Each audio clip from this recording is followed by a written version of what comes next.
Y'all, for the second year in a row, welcome back to the Chicharra Poetry Slam Festival.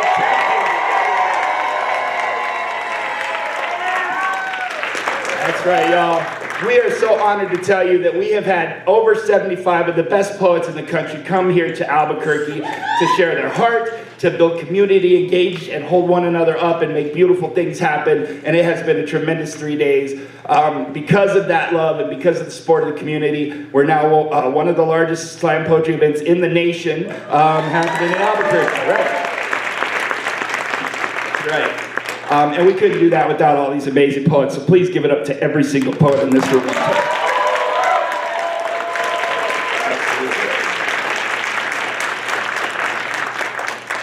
For those of you who don't know me, my name is Zachary Kluckman. I am the festival director and founder of the Chicharra Poetry Slam Festival. Thank you.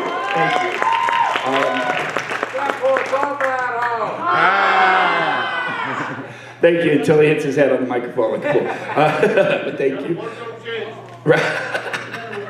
Y'all, you know, I want you to know something. We are so fucking honored to have all of these tremendous people here that have traveled hundreds of miles to be with us tonight. And we're honored to have all of you who live in Albuquerque, New Mexico, who came out to support them. So please give it up for the audience, too.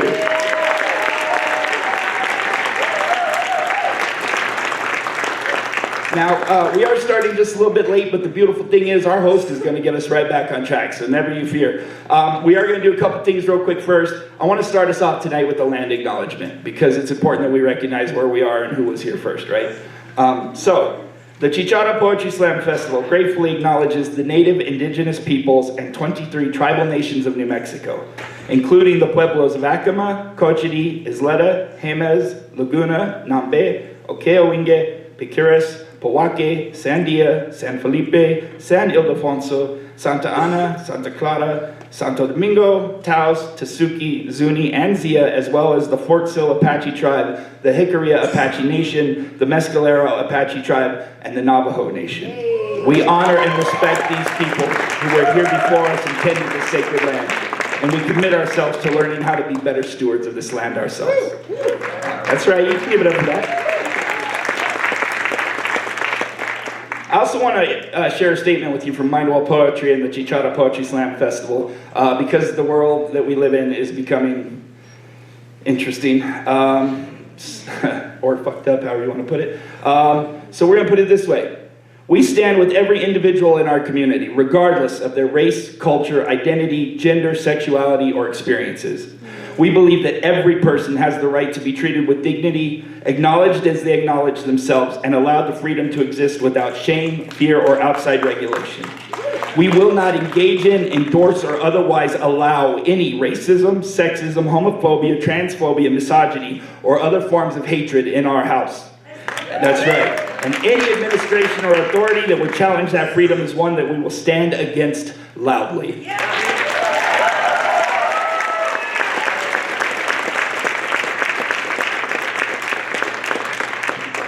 Thank you for that. Before we get started with the poetry, because I know y'all excited, I do want to take a minute tonight to acknowledge a couple of very special people. Some of y'all who were here last year may remember this. We are going back to the old National Poetry Slam tradition of awarding a Spirit of Slam recognition. That's right. For those who may not know what that means, is this is an award for people who have shown the spirit of slam, not just that they came out and competed or were, you know, a really good performer, but that they brought that spirit of humbleness, that spirit of giving, that spirit of empathy and connection and engaging with the community and supporting the venues and the other poets and just bringing light to the thing, you know what I'm saying? So tonight, we want to recognize somebody who literally embodies all of those things, and they are a tremendous, tremendous poet, tremendous person, and I couldn't be happier to know I'm going to recognize them this way, so hopefully they're in here in distance. Y'all please help me award the Spirit of Slam to LJ Bowens, please.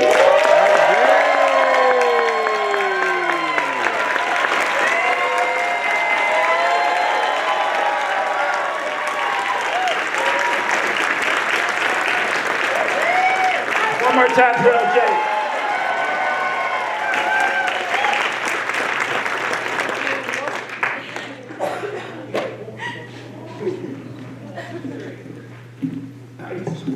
thing is, y'all, that as much as we love the competition and we love poetry, we also love that we get to come together as community and engage and, again, hold each other up and be there for one another in difficult times and challenging times, and frankly, so we can get together and resist the bullshit when it happens, too. So, that's right. So, we couldn't do this festival with all of our sponsors and volunteers, and we're going to name some of them later for you, of course. But there's one person I want to recognize. They've been a part of the festival for 2 years. But outside of that, this is a person who has given to this community locally for a very, very long time, often without the kind of recognition that they deserve. So in recognition of all of that service and the service to this festival, I want to award this special trophy to our new assistant director for the festival, Katrina Kay.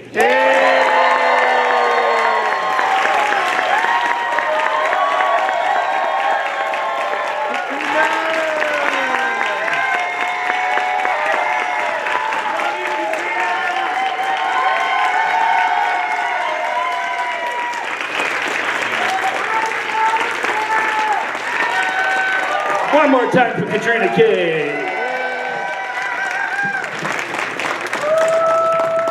Really couldn't do it without you. All right, y'all. Who's ready for some poetry? No. I feel like that was like, who wants the 73rd season of The Simpsons or something? I don't know. Let's try that one more time. Who's ready for some poetry?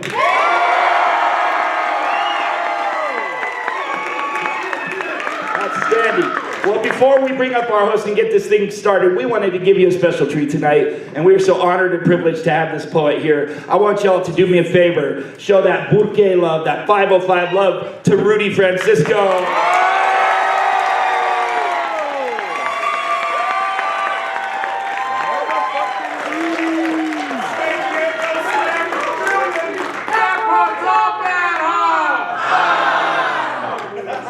I don't know what that was, but I appreciate it. Yo, shout out to all the organizers, Zachary, all the people who helped put this together. Let's give them a huge hand clap.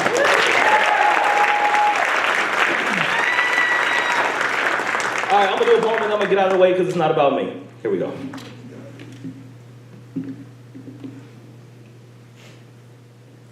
My daughter is 8 years old.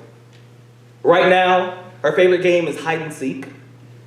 Funny part is, she always tells me where to hide. She says, you go right there, I'll count, and then I'll come find you. I know. That is not how the game is played. I'm supposed to find a good spot, hide behind a door, a couch, inside of a closet. I'm supposed to make her look all around the house and figure out where I am, but I don't do any of that. Because I know how it feels to wonder where your father is. Thinking, I know he's got to be here somewhere. I come from a long line of boys who had to pick out their own razors and teach themselves how to shave. A lineage of young men who threw footballs in the air and then watched them land on the ground. We are echoes in a cave trying to love the frequency of our own noise but have no idea where it comes from. The first time I got an A on a test, I whispered, I'm proud of you to myself just so I can hear what it might sound like in a man's voice. The first time I scored a touchdown, my football coach hugged me and I said, thanks, Dad, on accident. I've copied and pasted my father into all of my best moments, then felt guilty for not appreciating him for showing up. It's fascinating how the human mind would do backflips if you just give it enough time to stretch. To be honest, I thought this feeling was a pair of hand-me-down jeans, something too big for me right now, but a garment I would grow out of as I got older. But here I am still trying to be a father to my daughter and myself. And this is usually the part of the story when I say I don't know who my dad is. I tell you, I can look at 5 different pictures and not know which one's responsible for half of my DNA. But did you know that distance and proximity can eat at the same table? Did you know that a house can feel like an entire planet and silence can turn 2 rooms into countries on opposite sides of the world? Silence is my first language, and lonely is an accent that I still can't get rid of. I was told that my father left for the Vietnam War, but only his body came home, and I had no idea who he was before PTSD grabbed him by the happiness. My father is one of the many rocks that America threw at another country. Eventually, that country decided to throw him back, but every day I watched a ghost open my front door, walk right through me without flinching. My entire childhood was an event with no RSVPs. Once a friend said, at least your father didn't leave you. And I replied, at least yours only did it once. They say that an apple always falls close to the tree.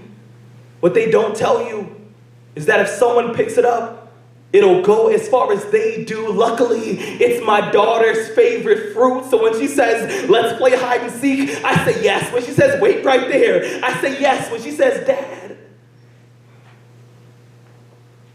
you're so easy to find, I say,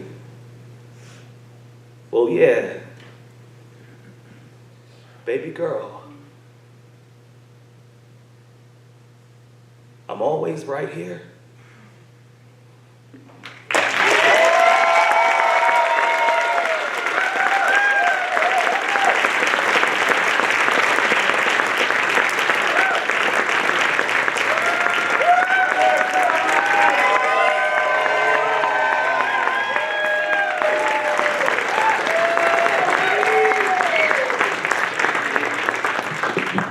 First poem of the night got me crying backstage already, man, damn. Rudy is an amazing poet. We're so blessed to have him here. Thank you for that. Yes, one more time, please.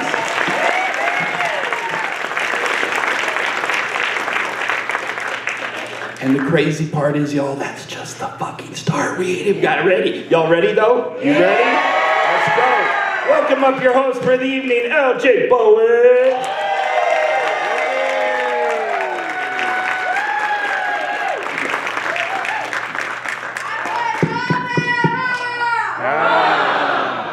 That sounds very cultish, just letting y'all know. How's everybody doing? Everybody good? Yeah! All right, cool. So, I don't want to take too long, but I will tell y'all this, and I may have not said this to y'all, for the people that have seen me this whole weekend or this whole week. I can hear you. You can't hear me? There you go. You can hear me now? Yeah. I was trying not to be loud. Okay, so. Be loud, be proud. I'm doing all that. So, I'm very thankful to be here. I'm very thankful to be around good friends and good energy, only because I was not supposed to be here. I had something happen. I had to have life-threatening surgery that almost happened, so I'm good. And I'm blessed to be here with y'all because poetry is good all the time, and all the time poetry is here. So thank y'all so much. Y'all ready to get this thing started? Yeah! All right. So once again, my name is LJ Bowens. I am coming all the way from Fayetteville, North Carolina to be here with you wonderful folks. So we're gonna get this thing going. So I'm gonna go ahead and read this spiel, and then we'll have some fun in between. So, welcome to the Chicharra Poetry Slam Festival final stage here in lovely, historic Albuquerque, New Mexico. Tonight, you will see 4 poets and 4 teams competing for the title of Chicharra Regional Slam Champion and a total of $5,000 in prizes. Yeah, poets are broke. All right, so, also, if you have not done so already, please turn your cell phones to silent and respect these poets. At Chicharra, we believe Black Lives Matter. We support and believe in the rights of our LGBTQIA+ community and the trans community, and we believe every person should have equal access to living their best lives physically, spiritually, and artistically. We encourage you to be respectful of everyone's identity and remember that every person on this stage has equal value. At Chicharra, we judge poems, not people. There y'all go. Clap for that, y'all. Clap for that. Clap for that. Here we go. Rules. In Poetry Slam, there is no music, no costumes, or props, and each poet will be performing original work. Poems may be up to 3 minutes long, but after a 10-second grace period, the performer loses points for going over time. You may see groups of poets when you see the team slam performing team pieces, and this is normal and encouraged. We have chosen judges from the audience. Judges, real quick, raise y'all scoreboards, raise y'all scoreboards, raise y'all scoreboards. Give it up for the judges, y'all. Give it up for the judges of our indie bout. So it says introduce the judges. I just did that, so we're gonna keep this thing moving so I can keep y'all on track. These judges are our poetry experts for the night, but feel free to let the judges know whether you agree with their scores or not by either cheering or booing. So basically, judges are the gods and goddesses of poetry for the night. What's gonna happen is they're gonna be judging the poems on a 0.0 to a 10.0 decimal scale. We're gonna eliminate the low, we're gonna eliminate the high, we're gonna total up the middle 3, you can get a total score of a 30 if you get a perfect 10. You're asking what's a perfect 10? A perfect 10 is basically like if you went to the club and you saw somebody that looked good with the lights off. You go dance up on them, they turn the lights on, they still look good, you take them back to the place, y'all make love, y'all get together later sometime, some months down the road, y'all get married, y'all have a family, and you win the lottery. That's a fucking 10. All right, here come the metaphor part. All right, so basically a lower score, right? Like a 0 or something. That means like the poet shouldn't have wrote poems. That means like they should have not quit their day job. It means that no matter if they do their poem and are taking a gasoline shower and they set themselves on fire while still spitting the poem, that does not make their shit hot. That's what a low score is. So, but audience, this is where you participate. You're gonna be hearing scores that you recognize and that you relate to. So when you hear those scores for those poets that you love and those poems that you hear, you cheer for it. So if I say, such and such got a 10, what are you gonna do? That was funny, y'all. Here you go. Now, if you hear a score that you don't agree with, and y'all love the poem, but the judge don't give that score that you like respect or anything like that, you can boo their ass. So if I say, such and such got a 3.2, what are you gonna do? Exactly. Yes. I can feel the hate in all of y'all right now. Some of y'all are good. Don't fuck it up, judges! So judges, do not be persuaded by the audience. Audience, persuade the judges. Cool? All right, so I think before we get anything else going, I think we are good. Y'all ready to get the slam started? We cannot get started. Before we get this slam going, we need to have a calibration poet. And this poet is not in the competition, but judges, you will score this poet as if they were. This is your chance to practice giving scores to poetry, and you may use this poet's score as your baseline when evaluating the poets who follow. Are y'all ready for y'all calibration poet? Then please put your hands together for our sacrificial poet, Ember Matthews. Make some noise, y'all.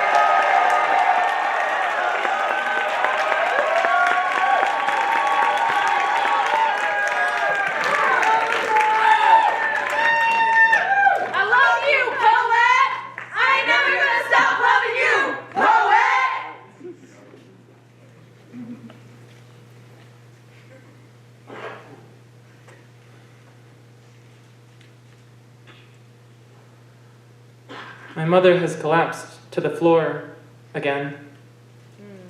She is rocking and begging for my father's ungiving arms. So at 13, I learned love is held at arm's length.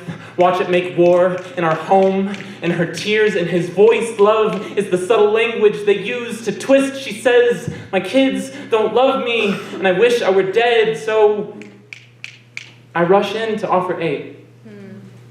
She hooks her love into my jawbone, loops it around my neck until I'm blue, umbilical, words pulled from my lungs into a void, insatiable. I learned love is guilt and hunger, never really full.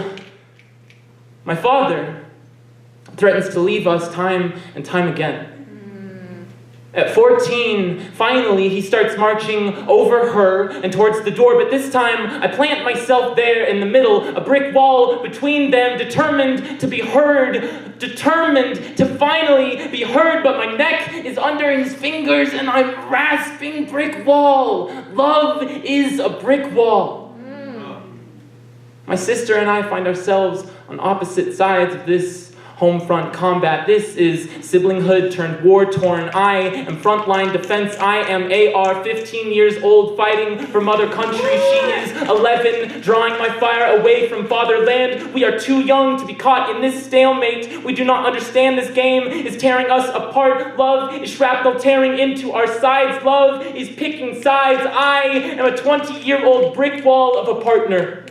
Insecure foundation, I threaten crumbling from every criticism, so tiptoe around me, landmine lover. I am hair trigger hostile. I am defensive at the drop of a helmet, hand held firmly on the pulse of this match made in heaven. This love that is worth fighting for, fighting you for. Love is holding on to a thing that never dies, only kills you to stay in pain together forever. That is the love that I was taught. And I am 22 years old. I am armistice. This language that I learned is a burden, but I've grown used to its weight. Can sense its shape on my tongue before I shoot, so I swallow instead. I am a shelled out city. My sister and I take turns helping each other over dilapidated walls. Decide there shouldn't be any sides to love anymore, that we're done fighting, that it's time to rebuild. I'm 26 now, learning love in new languages.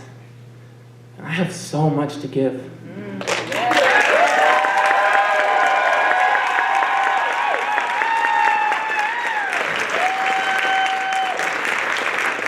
That was Amber Matthews. All right, so I'm only going to do this because I know I'm going to need to. To the sound tech guy, the person who's working the lights, I'm going to need you to bring up the lights a little bit because I'm going to need to see the scores because it's like mad sexy in here and I know I'm not going to be able to see the scores when I call them. So if you can like help me out, I would greatly appreciate it. We getting there. All right, I think that might work. Can we do it a little bit more? Just a bit? All right, that should be good. All right, judges, write your scores big. Please write your scores big. Y'all seem like y'all done? All right. Get it tight, judges. Hold up, we waiting on one. Waiting on one. All right. Here we go. 1, 2, 3. All right. All right. Is that a, okay. It's like light. We gonna work it. Y'all hear me? Yeah. All right. From low to high. Keep it up, keep it up, keep it up, keep it up. From low to high. And 8.7. Okay. I feel bad, 'cause I'm like, I'm sorry, you changed it? I'm sorry, I couldn't see. Not change it like that. I couldn't tell. Like, I thought it was a 9. Is it 7 or 9? It's a 9? That's a 9. Okay, keep it up. Yeah, keep making it work darker. Y'all throwing me off. Try to get the groove on. Y'all, here you go. All right, keep it up. So, thank you. Here we go. Let's do this again. Hold it back up. Like, why are you trying to put me on Front Street? All right, here we go. Once again, 8.7. 8.8. 9.1. 9.6. Hold on, take that back. 9.5. Then 9.6. There we go.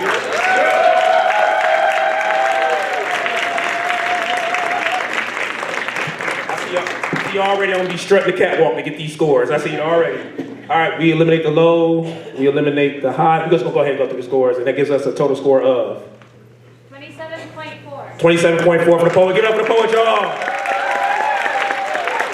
All right, so now are y'all ready to get this started? Yeah. All right, so round 1 is gonna go in this order. It's gonna be Penehuro, followed by Demetri, followed by Khalil Houston, and then rounding out round 1 will be Black Chakra. Demetri, you are on deck. Everybody start putting your hands together for Penehuro as he comes to the stage.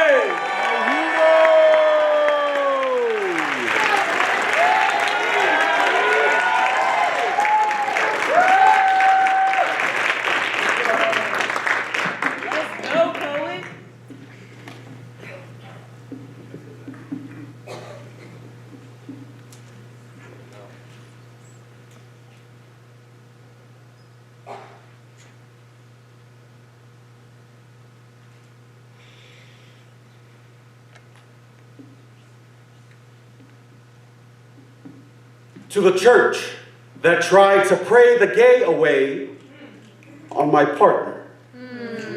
You've mistaken the words hollow and hollow, which is to say, the halls in which you worship are not sacred, they are empty.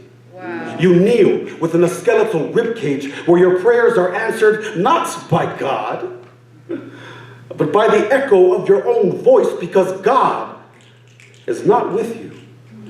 Not when your front doors are DUI checkpoints, turning away those who've had too much sin to drink. Not when your prayers are surgical scalpels held between sterile lips, dissecting instead of stitching, removing instead of blessing. You sharpen the Bible with your ignorance and wonder why your sermons leave paper cuts and splinters on people's ears. Wonder why they leave more hurt than healed when your pastor grinds scripture into bullets, turns his mouth into a firing squad, and executes his congregation with every condemning word he speaks. Tell me, do you really think God is with you when your Sunday service is a mass shooting? And it's ironic that you would see our sexuality as sin when I felt God more times in my homosexuality than I ever did in that graveyard you call a church. You can't tell me that the families queer people birthed out of friendship is not a miracle comparable to the Virgin Mary, that our decision to exist authentic and defiant is not faith stripped to its bones to show our belief in a world that can and should do better. You can't tell me that the love my partner and I have cannot be traced to the very first photon, that we were not molded from the same purpose, that we are not exactly who we're supposed to be, that we are anything but divine. See, we are queer, which is to say we are holy. You've already mistaken the words hollow and hollow, so perhaps you're also confusing the words halo and horns. Tell me, which do you really wear above your head? Maybe instead of trying to pray our gay away, you save your prayers for yourself. Wow. Yeah. I have a feeling that you need them more than we do. Yeah.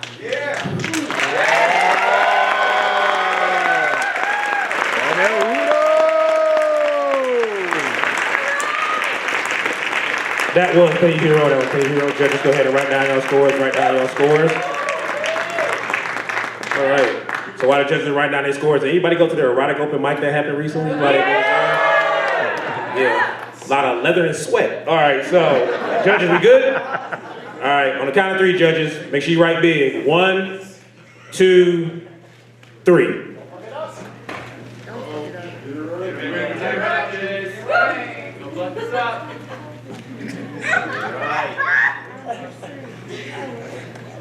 Load it hard. 9.2. Higher. 9.3. 9.4.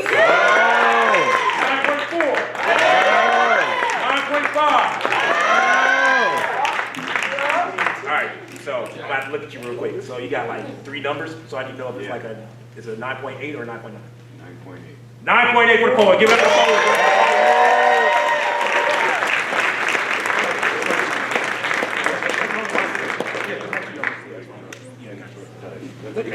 I got you straight. No, you good. Look at the low, look at the high, that gives us a score of 28.2. 28.2 for the poet. Give it up, y'all. Give it up. All right.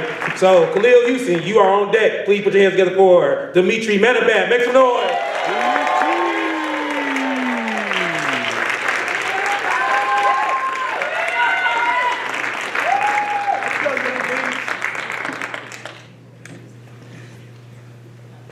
Let's go, poet.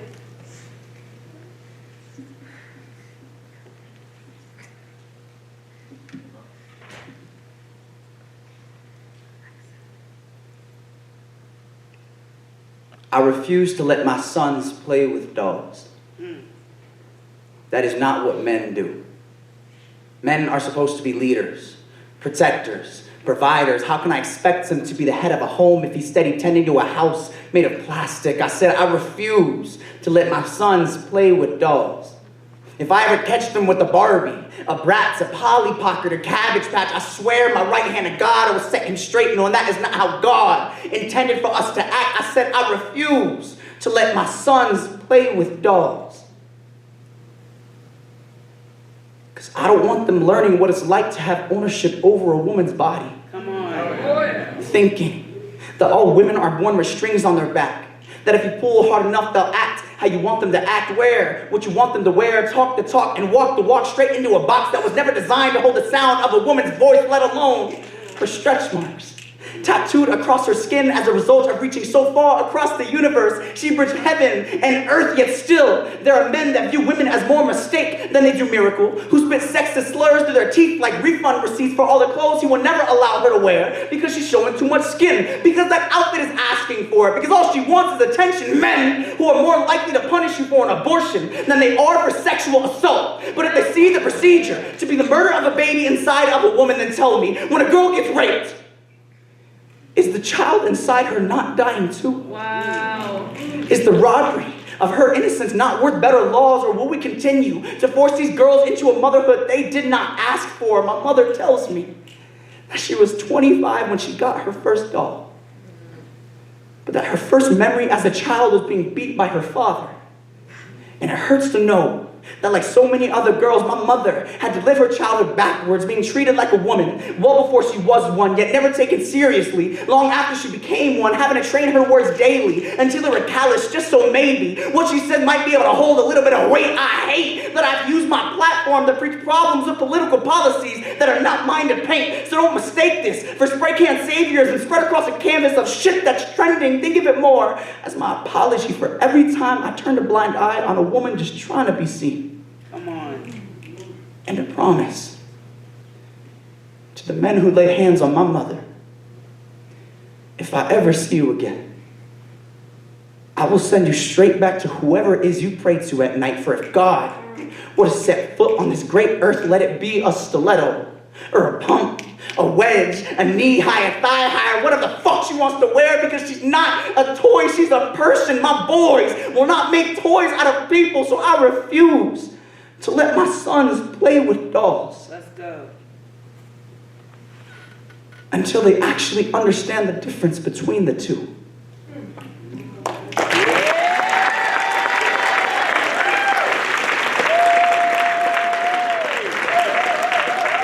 That was Demetri Manata. That was Demetri Manata. Just go ahead and write those scores, write down those scores.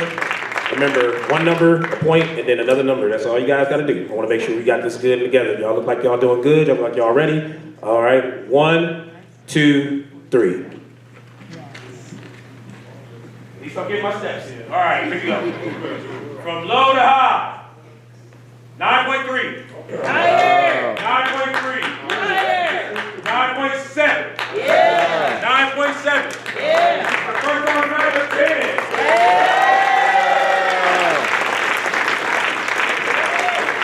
We eliminate the low, we eliminate the high.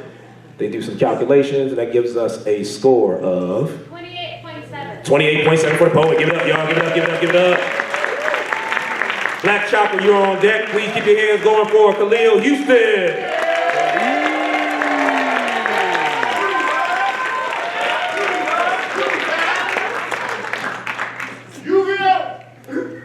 Let's go, poet.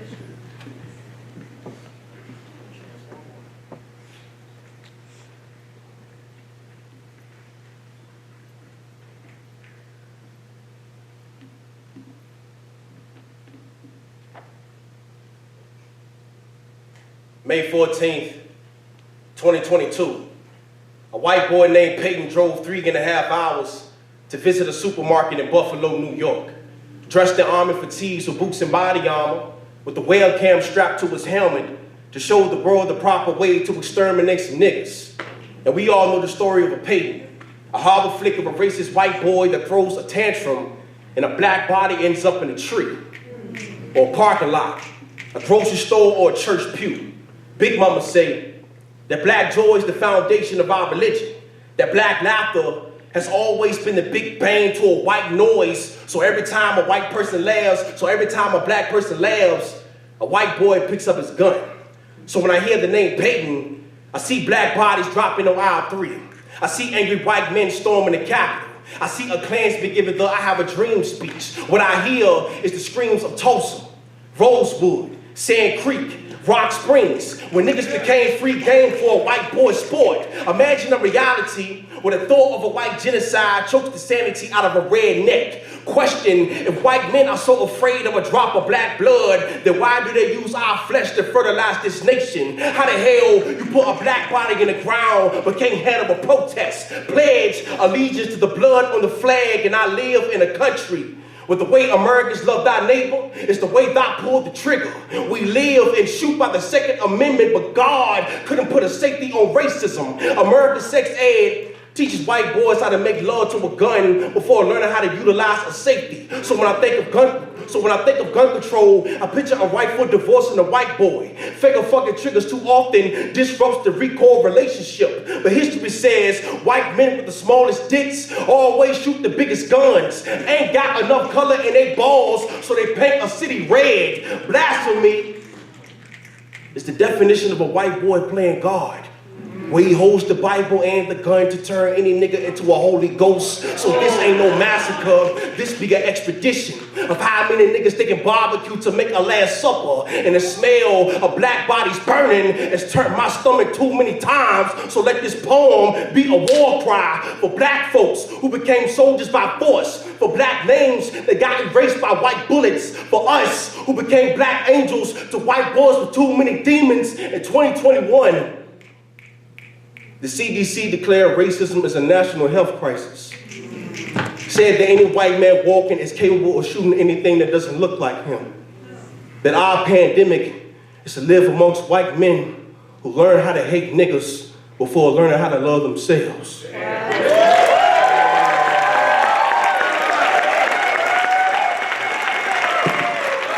That was Khalil Houston. That was Khalil Houston. All right, judges, go ahead and write down those scores. Write down those scores. Write down those scores.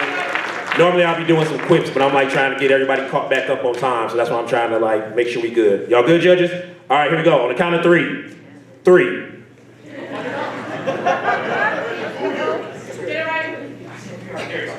All right. From low to high. 9.6. Yeah. 9.8. 9.8. 9.9. And 10 for both.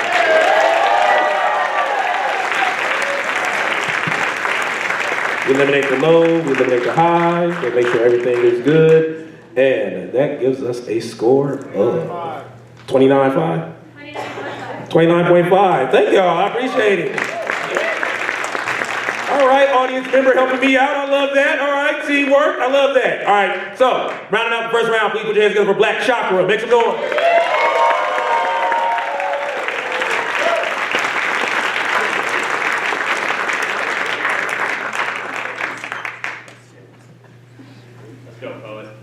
Let's go, poet.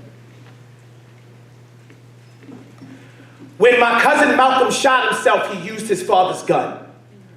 My mother curses his father, says it should have been hidden from his son. I tell my mother, there's no reason to hide a 22 from someone who's 21. I know depression revolves like a cylinder, and all black men get left with his hand-me-down guns. The bullet is a birthright.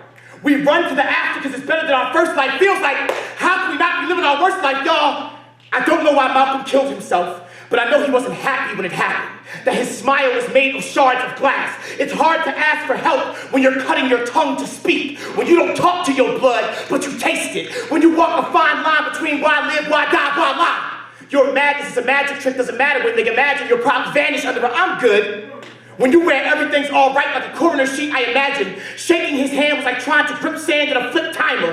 Hours running through him like a marathon, didn't know the man he grew to be. We grew apart like most black family trees, rooted in our own survival. We become deadwoods before redwoods. Why must our sons be pale and painted like Joker before we ask how they got their scars?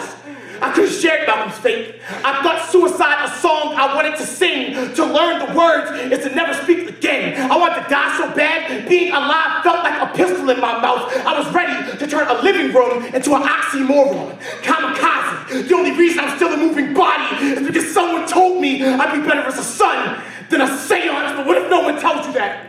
What if you think man stands for masters act numbing, who don't acknowledge family until we're crying together? I say I have no time to chill. His body embalmed, refined, and chilled. Now we lying together. The last time we ride for our homeboys is a homegoing. So forgetting how to address Malcolm felt tailored. When he looks so much like me in the casket, he reflects my failure. I know distance isn't what killed my cousin. It just hurts that until he died, I forgot I loved him.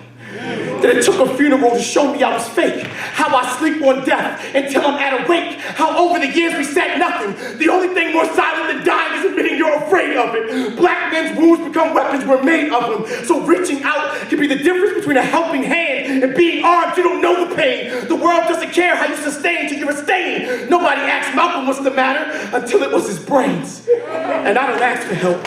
I'm too ashamed. I forget who I am, but I know that I am munition. That my father gave me loaded notions. His father was a discarded cartridge. Makes you wonder, can you even be a firearm if no one holds you? So this poem is an instruction manual. How to unload a black boy. How not to take your own life. 1, push the hammer back between the space of screams and silence. 2, ease off that trigger. Even if this world is your trigger. 3, you cry until your tears sound like gunshots. Tell everyone what you're going through. No bullet should know what's in your head before we do.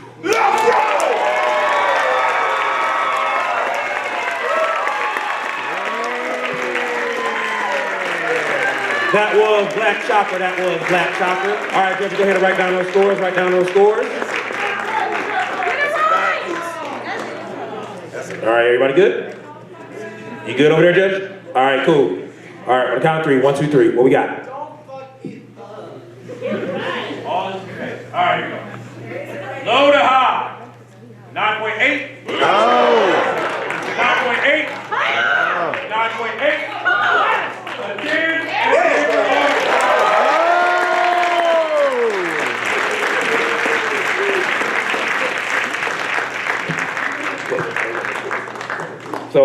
So I was told in my mind it was 29.6. How did I know that? Wow, awesome. 29.6 for the poem. Give it up, y'all. Give it up, give it up, give it up. All right, that completes round 1. That completes round 1. While they're getting the order together, the second round is going to go high to low. The second round is going to go high to low. They're just getting it together. Let me know who's going. Can you pass me the paper, please? I would greatly appreciate it. So we're going to play a quick game real quick. There's a game called Which is Better. I'll give y'all 2 things. Y'all just name out what's better. Cool? Yeah. All right, so if you're an old school head in here and know like cartoons and stuff like that, we're going to do like an action question for y'all action movie buffs. Who is better, Jet Li or Jackie Chan? Jackie Chan! Jackie Chan! Y'all yelling at me like, the what? That was real specific on why you dislike that person. All right, so this is the order. This is the order for the second round, right? Okay, cool. All right, so second round is going to go in this order. It's going to go Black Chakra, followed by Khalil Houston, followed by Demetri, followed by Penehuro. Once again, Black Chakra, Khalil Houston, Demetri, and Penehuro. Khalil Houston, you're on deck. Please make some noise for Black Chakra. Make some noise.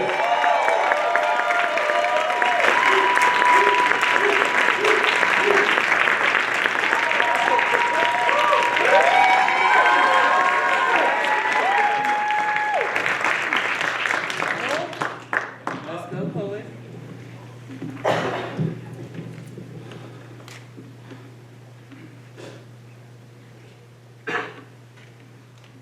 SIDS, sudden infant death syndrome, often occurs when the newborn baby is sleeping. Death always comes for the children at night, like it knows if you were alert or awake, you would never allow this to happen. Over 14,000 children have died in Gaza.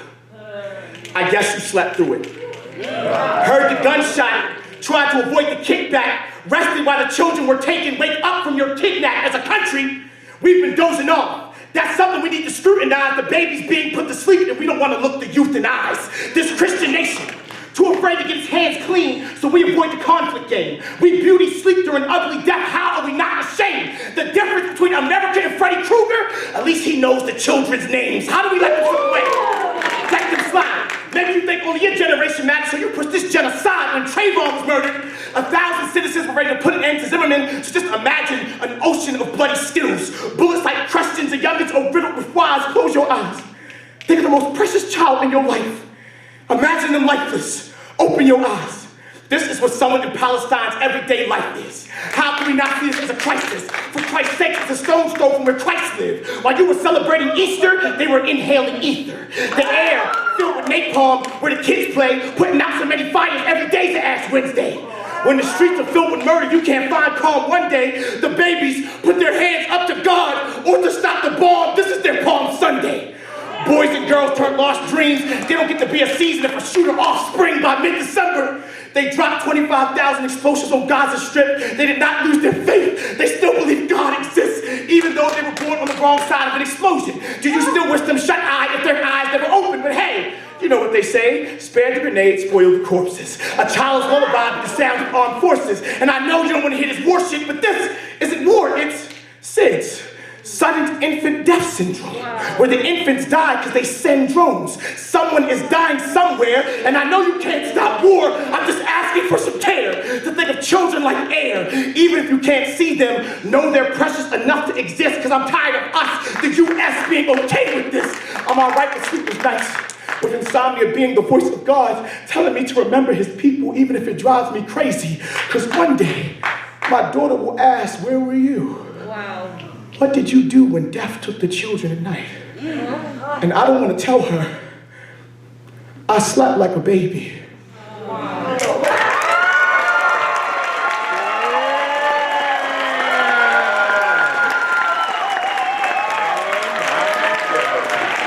That was Black Chakra. That was Black Chakra. All right, judges, go ahead and write down your scores, please. Write down your scores. All right, y'all look like y'all ready. Y'all look like y'all good in the thing now. One judge already got their score. Okay. Don't fuck it up, judges! Judges, raise your scores. We are the same thing. Come on, y'all. Here we go. Low to high. They're going to need to get walk to their car. Had to make sure. 9.9. Oh! 9.9. 9.9. Again and again.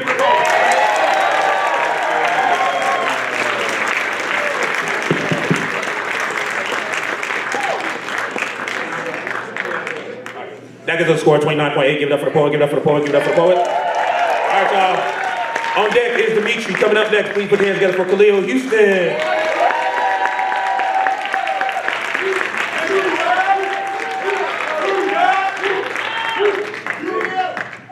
Let's go, poet.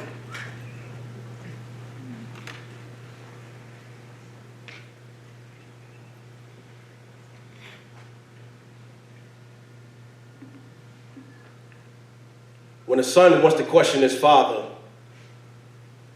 he must be respectful. Like Jesus. You know, gods are popular for smiting his children, so his question should transform into a prayer. Like he should always keep soft eye contact when speaking with his Lord. Can't be too eager to let his balls hang too low. As a boy, I was always afraid to ask my father a question. I trembled, and the thought of him saying no had my heart in a chokehold. I wanted to ask if his heart could ever assemble to mine. I wanted to ask if his heartbeat had the rhythm of his own children, because every boy has a soft spot for his father, but every father don't got a soft spot for his son.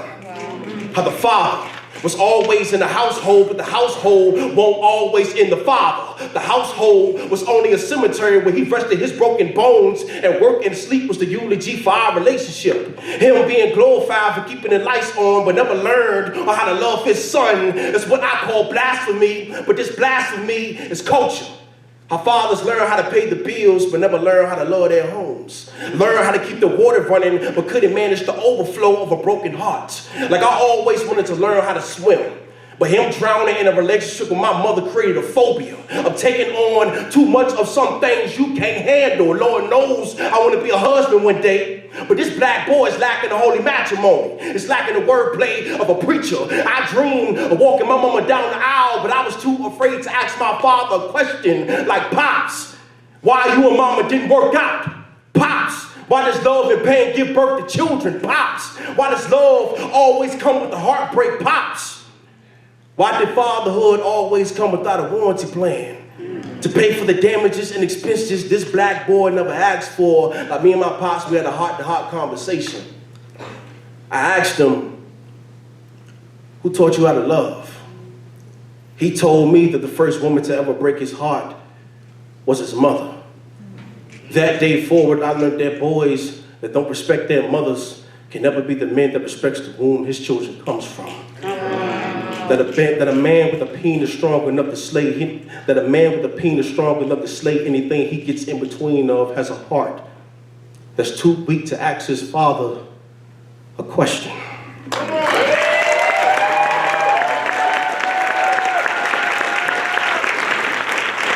That was Khalil Houston. That was Khalil Houston. All right, judges, go ahead and write down those scores. Y'all are doing a fantastic job, by the way. Give it up to the judges real quick, y'all. They're doing a fantastic job. All right, here we go. 1, 2, 3.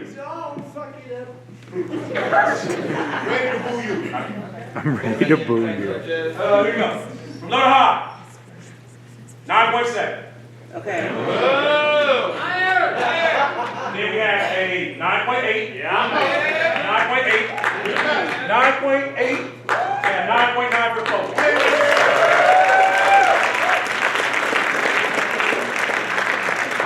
Gives us a score of 29.4 for the poet. Give it up for the poet. Give it up for the poet. Give it up for the poet. All right. Penehuro, you are on deck. Everybody, please put your hands together for Demetri. Make some noise, y'all.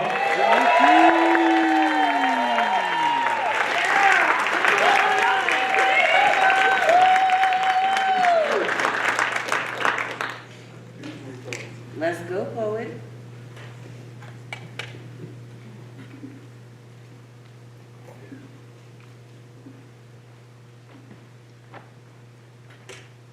I used to swallow this dude. His name was Jack. He was a hoe, friends with everybody, but rightfully so. He had a dope style. He was a real smooth, old-fashioned type of dude. You know, all the guys and girls wanted to shot with Jack. They used to chase him around with smiles, but you see, me and him, we were inseparable. He was bisexual. But in public, this motherfucker acted all neat and straight up. But in private, the world was our country. I was the president. He was my vice, my sugar and spice and everything right. A tall, dark, and handsome man. On some nights, I needed both hands to handle that man.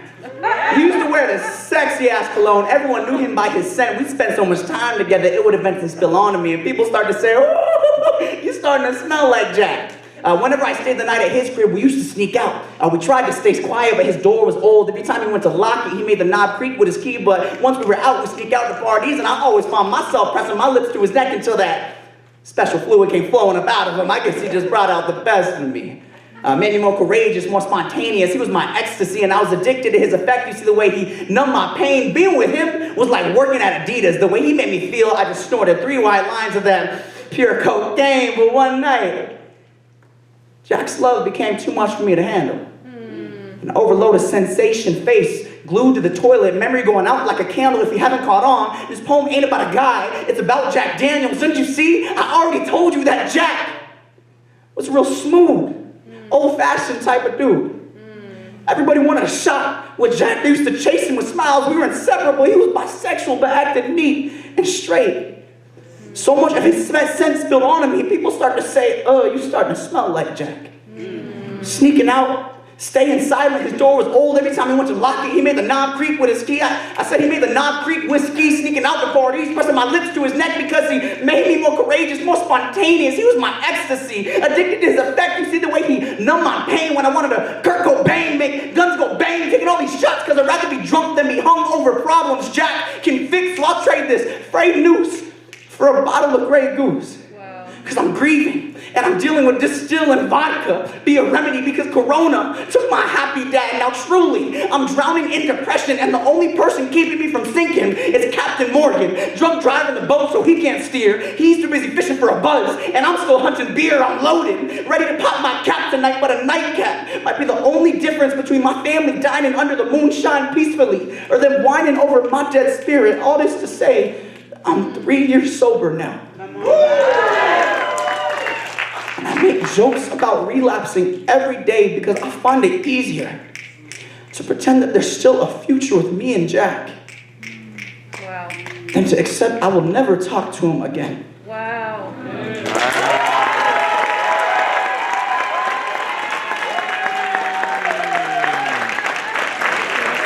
That was Demetri. That was Demetri. All right, judges, go ahead and write those scores. Y'all are doing a fantastic job getting these scores done quick.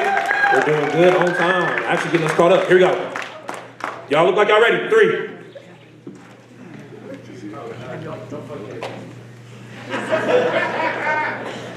Low to high. 9.7. Okay. 9.8. 9.8. 9.9. 9.9 for both. What is that? 29.5 for the poet. Give it up for the poet. Give it up for the poet. Give it up for the poet. Last poet of the second round. Give it up for Penehuro. Make some noise, y'all.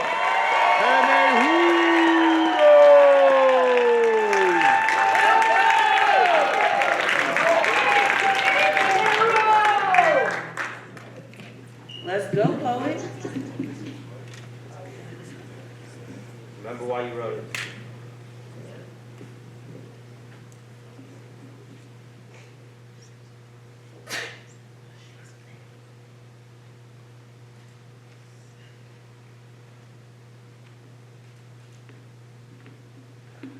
When I was a kid, I hated how long my parents took to say goodbye. Whether we were at a church function or a family gathering, my parents would always stretch their farewells like their last dollar and use it to buy every hug and every kiss from every person in attendance. From the kitchen to the living room to the parking lot, my parents waved, hugged, and kissed their way all the way to the car where I sat waiting. 5 more minutes, they'd say. We'll leave in 5 more minutes. It was never 5 minutes. See, when you're young, there's so much road ahead of you that it's hard to see the finish line. Difficult to grasp that life is more gamble than guarantee, more question mark than period, keeps more like a secret than a promise. So at a certain age, when your past is a great book marked red by life's lessons, you realize there is never enough time to say goodbye. Because now Dad's heart is a stuttering drum that struggles to find its rhythm. So he spends as much time in church praying to God as he does in the hospital, postponing their meeting now. Mom moves like a slow dance at prom, and her midnight hair has become far too skilled at catching moonlight. Now there are more footprints behind us than there are steps ahead, which means that now I'm older. But my parents are too. And what is getting old if not the longest goodbye in the world? These days, when the hospital bed robs my dad of his imposing frame, I see him in the kitchen hugging my aunt goodbye. When rest is the only thing my mom's body can afford, she's in the living room kissing my nephews on the cheek. And when the doctor follows up with yet another appointment, when the pharmacy calls about refills, when my phone rings in the middle of the night, I see them both slowly making their way to the parking lot where I'm waiting. But this time, I'm not ready to leave. This time, I'm budgeting my goodbyes. I'm saving my farewells, investing however many steps I have left to buy one more hug, one more kiss, one more moment with my parents. These days, I fold my breath into prayer and beg whoever will listen for 5 more minutes, please. Please. Just 5 more minutes.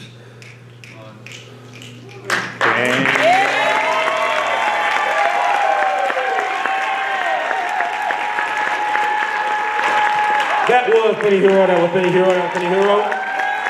All right, Judge, go ahead and write down those scores. I just want to let y'all know that you all as fans in the audience, you guys are very aggressive to the judges. So I just want to let y'all know that. I like it. I don't know how they feel. What y'all booing me for? I'm just up here. All right, 1, 2, 3. What you got? Get it right. No, no.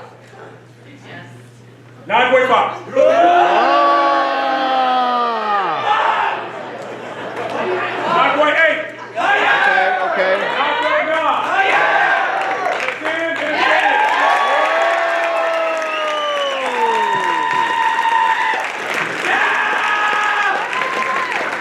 That gives us a score of 29.7. That rounds up the second round. Give it up, y'all. Give it up. All right, so look, here's what we're gonna do. We got one more round coming up. So everybody gets left together for that, find out the order for the final round. However, we have to call up what's known as a sorbet poet. So this poet's gonna get up here and do a quick poem for y'all. It's not getting judged, but they're just gonna do the poem for y'all. So, are y'all ready for your sorbet? Everybody make some noise, Then please put your hands together for Raina Jane. Make some noise, y'all.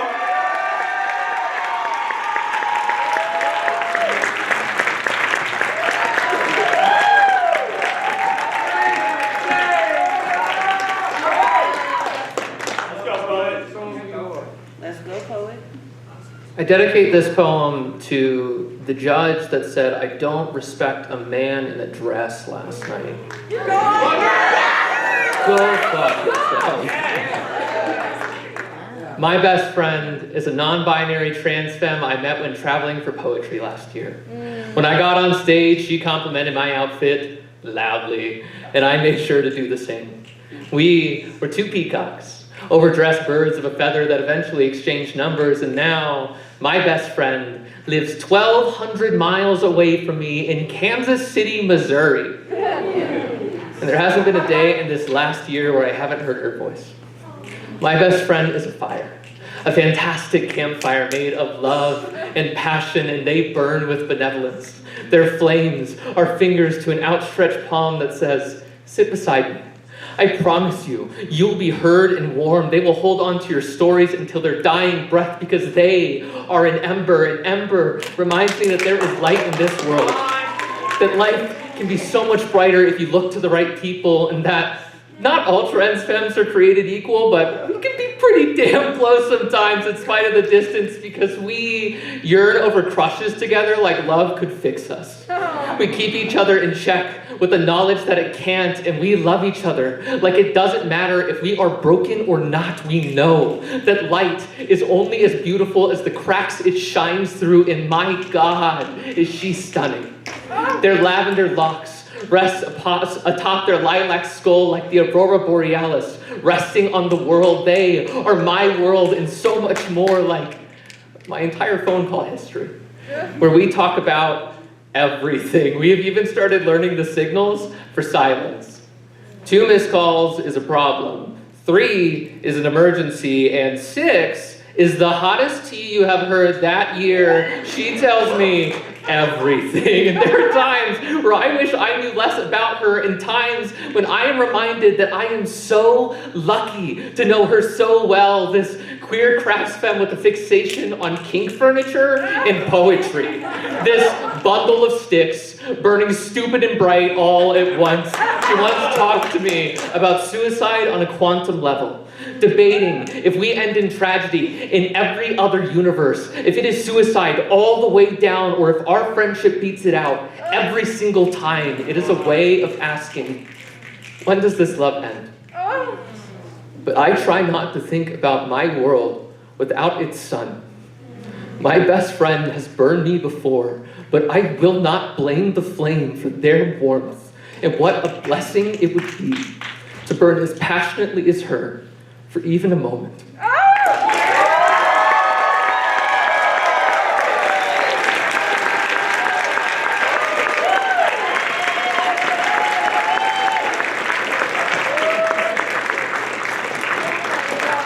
That was Brandon Jane.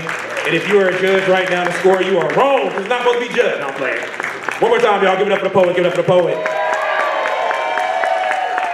right, y'all. Energy check real quick to make sure everybody good for the last round. Y'all ready? Yeah. All right. So some of y'all are with friends. Y'all sitting next to friends. Some of y'all may not be sitting next to friends, so we're going to all be family. I want y'all to look to the person next to you and say neighbor. Neighbor. No, y'all need to do better than that. Say neighbor. Neighbor. Neighbor. Neighbor. Loan me $5.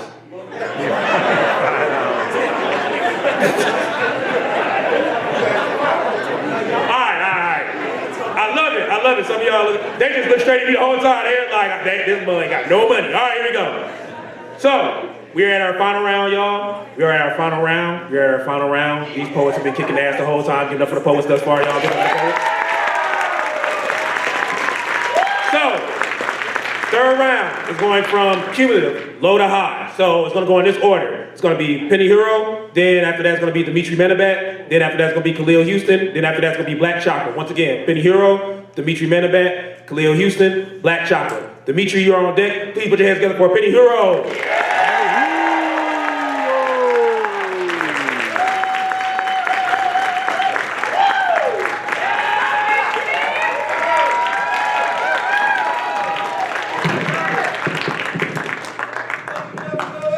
Let's go, poet.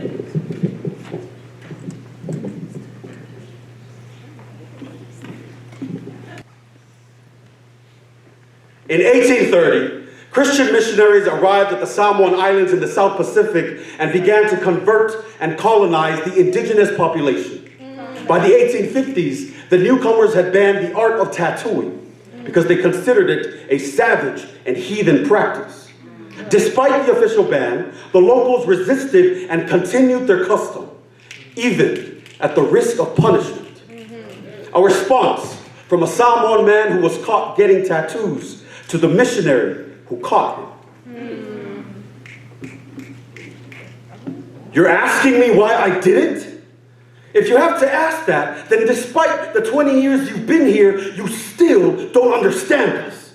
Still weigh us against your reflection and think us primitive, inferior, in need of your saving when we've been living just fine in these waters since before your forefathers could even swim, and yet you stand there with the audacity to call tattooing barbaric when you pray to a God who flooded the world. Call it savage, then preach about a man nailed to a cross. Call us heathens when your Bible reads a lot like your biography. Tell me, did you ban our tattoos so we could be more like your God? Or more like you? You want to know why I did it? I did it because these markings came before your ignorance, and I was taught to respect my elders. Because these patterns are a roadmap to my identity, so my reflection is now my own North Star. I did it because I heard of how you muted the skins of my Tongan brothers, removed the ink from my Tahitian sisters, started their stories with your arrival, but you will not disrupt this speech, will not wash away this ink, will never silence the songs that play from my pores, because I would rather die with the symphony on my skin, a concert on my flesh, with the harmony of Big Samoan than live like you and never know music, so fuck me up all you want. I will pay this price as many times as it takes, so when future Samoans wear these tattoos, they won't owe anyone anything.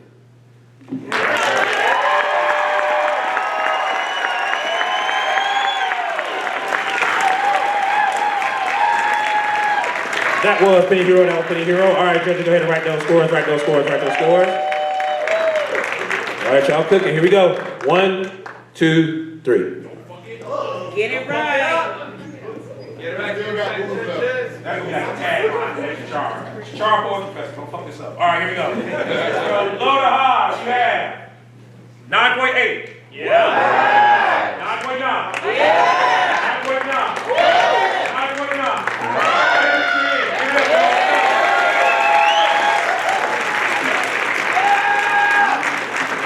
That gives us a score of a 29.7. Real quick, y'all. If y'all see me running around like I'm doing right now, tell me to like slow the fuck down so I'm supposed to still be recovering. Like I gotta get that in my head. Thank you. I'm sorry, I'm hyped. Here you go. So here you go. Khalil Houston, you're on deck. Please put your hands together for Demetri Manata. Make some noise, y'all.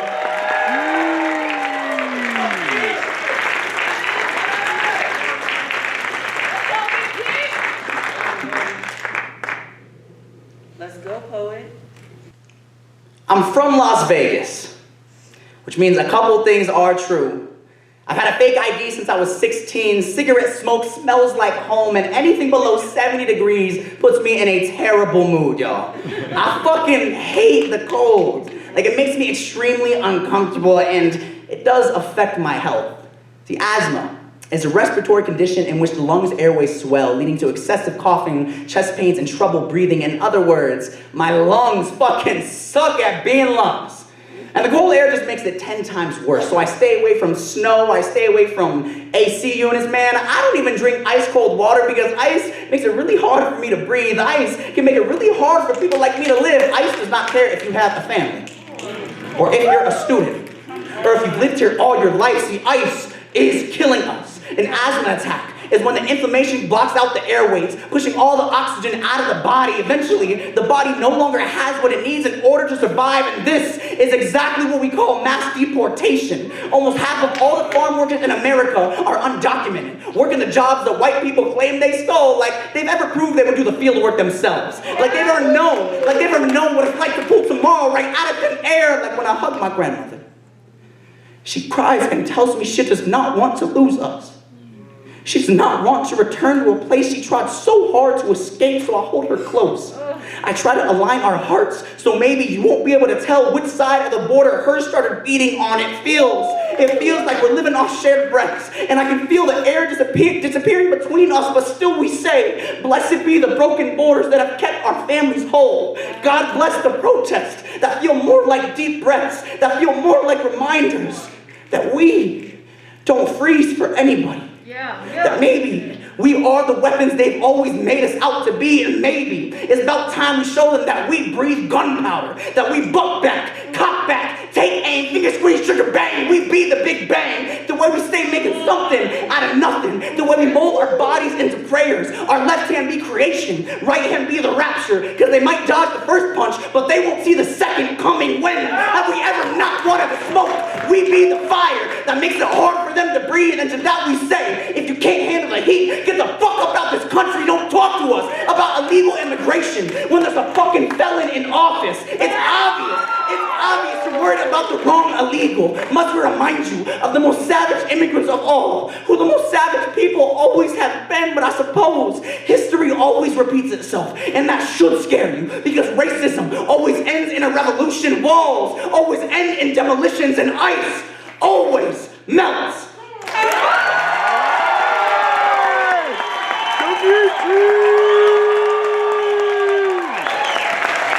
That was Demetri Manata. That was Demetri Manata. All right, judges, go ahead and write those scores. Y'all are on it. Okay. I like that.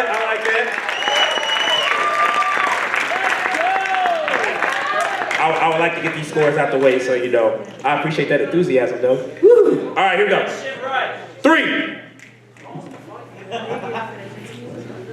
I hate y'all walking her like a creep. Okay, here we go.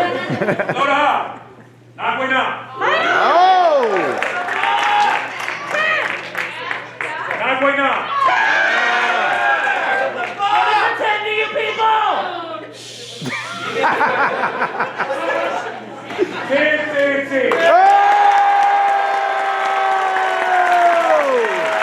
Let's fucking go! That gives us a score of 29.9. It's hilarious. It was a judge that literally put the score above his face so he wouldn't make eye contact with me. That shit's funny as hell. All right. Black Chakra, you are on deck. Please put your hands together for Khalil Houston.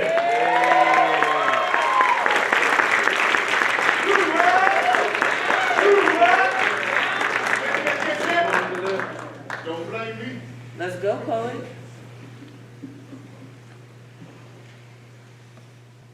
So when a black man calls me a nigga, I get excited. Arm and palm stretched out to shake my nigga hand. That if what's up, my nigga can be the best greeting I've had all week. Not strangers, but 2 lions speaking in code while surrounded by packs of hyenas.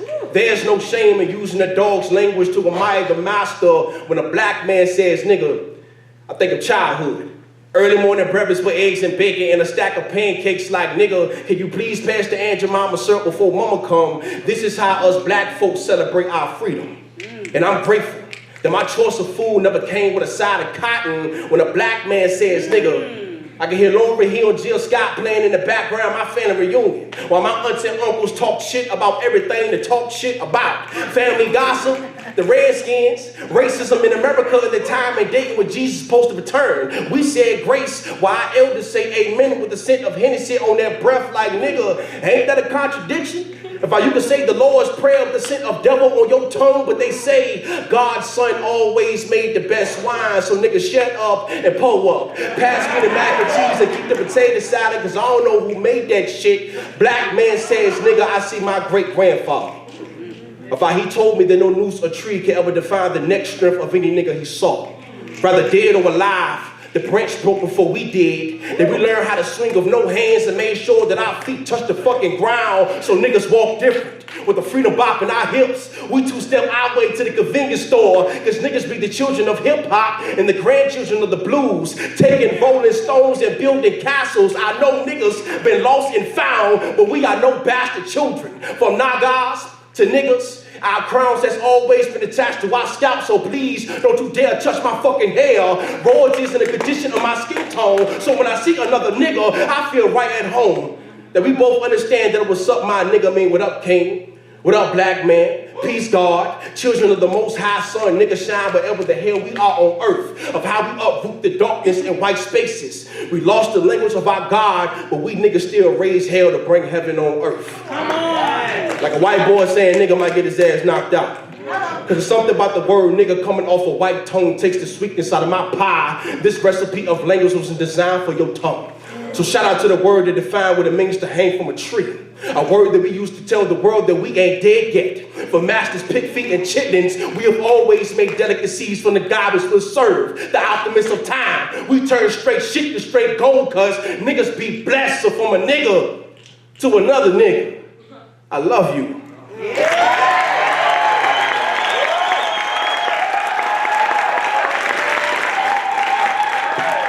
That was Khalil Houston. That was Khalil Houston.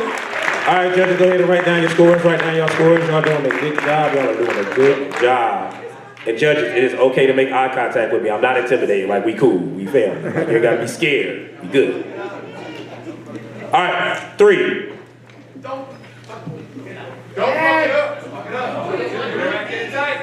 Load high.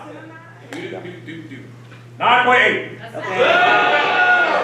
9.8. 9.9. 9.9. And it's in.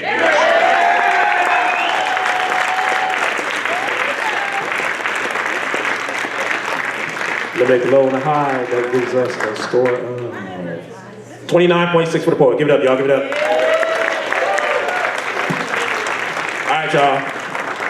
Last poem of the indie ballot. Here we go. So, need y'all to put your hands together for the last poet of the round 3. Put your hands together for Black Chakra.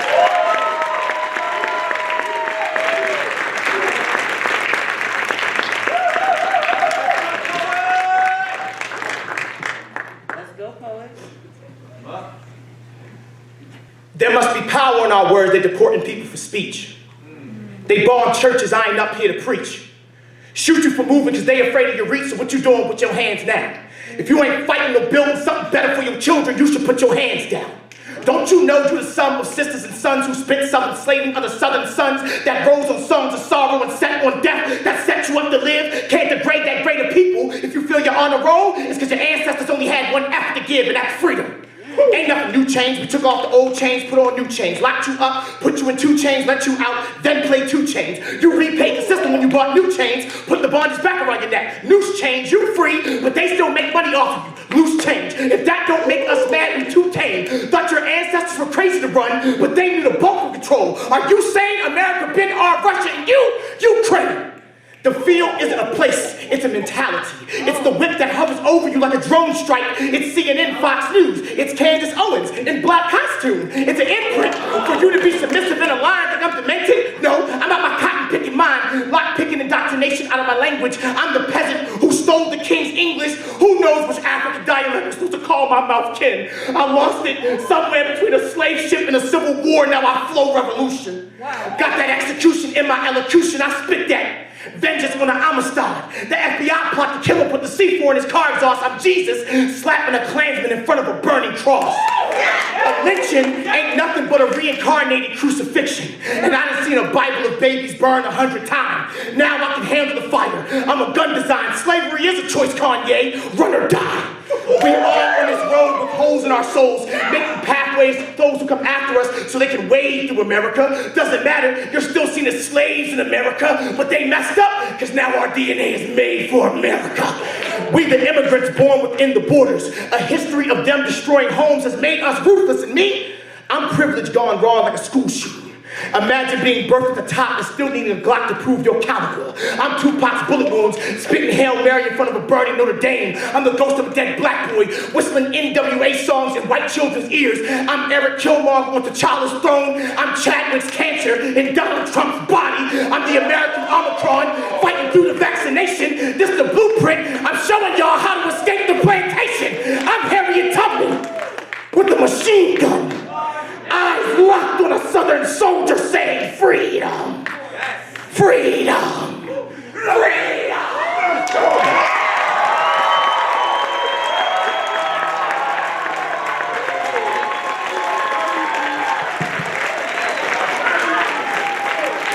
That was Black Chakra. That was Black Chakra. That was Black Chakra.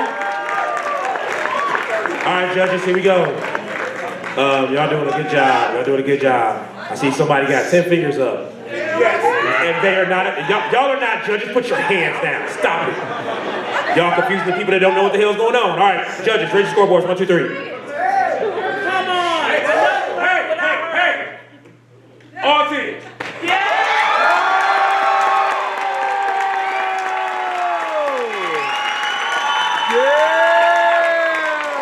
We eliminate the low. No, I'm playing. We're playing. It's 30. All right.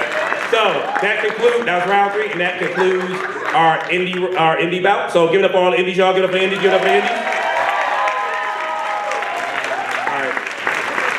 So, real quick before we get this thing in order and let y'all announce our winners and everything, we're going to bring back up the founder of the Chicharra Poetry Festival. Give it up for Zachary Kluckman.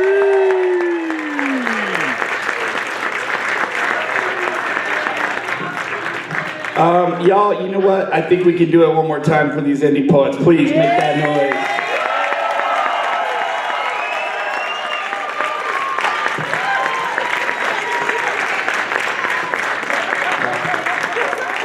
Honestly, I had to put the jacket back on to put out the flames. That shit was hot. I want to make a quick special announcement. This isn't something we've shared yet, but we have a special little extra gift for our indie winner tonight. So I wanted to share it before we announce them. Of course, our indie winner will receive the amazing championship belt, right?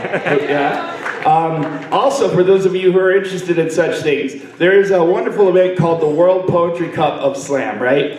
To get to that, you have to win an event called the Blackberry Peach Slam, right?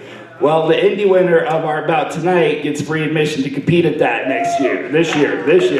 So we're gonna try to help make it a little bit easier for them to go compete for that title as well. So we're excited. You ready? Yeah.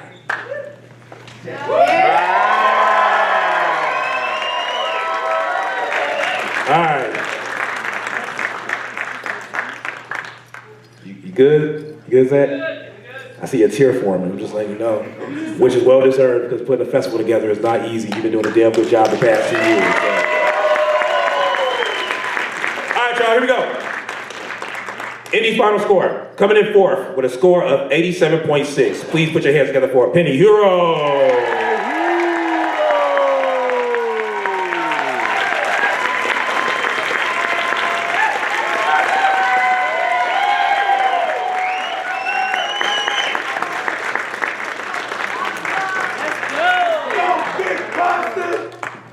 Y'all, these nicknames, that shit's crazy. All right, here you go. 3rd with an 88.1. Give it up for Demetri. Manata. Make some noise, y'all.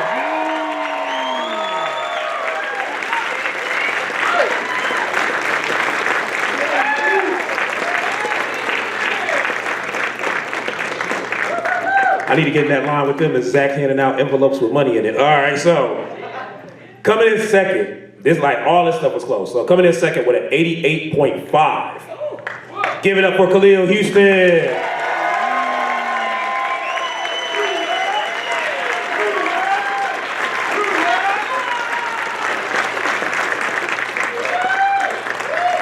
Yeah, give him the check. Don't leave the check around. Anybody can grab it. All right, y'all. I think Zach will be okay with me saying what I'm about to say. That means your winner with an 89.4. And even though this is 2-year history right now, this is the first ever back-to-back champion. Please put your hands together for Black Chakra.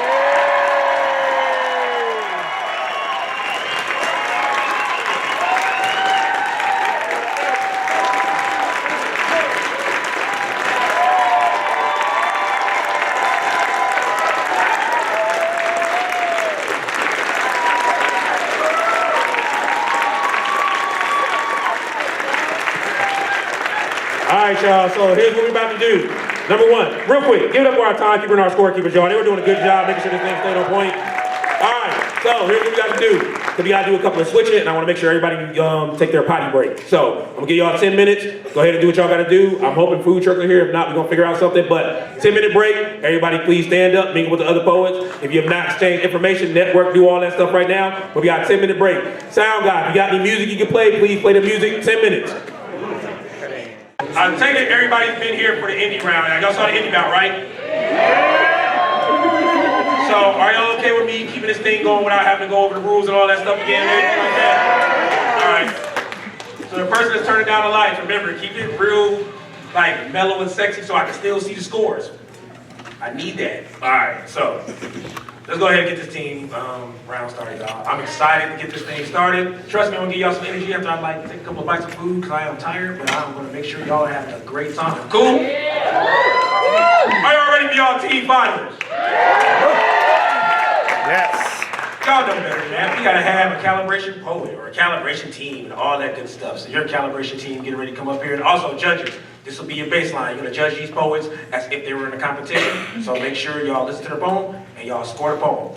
Give it up for your calibration poets. They are Suicide Squad. Make some noise, y'all.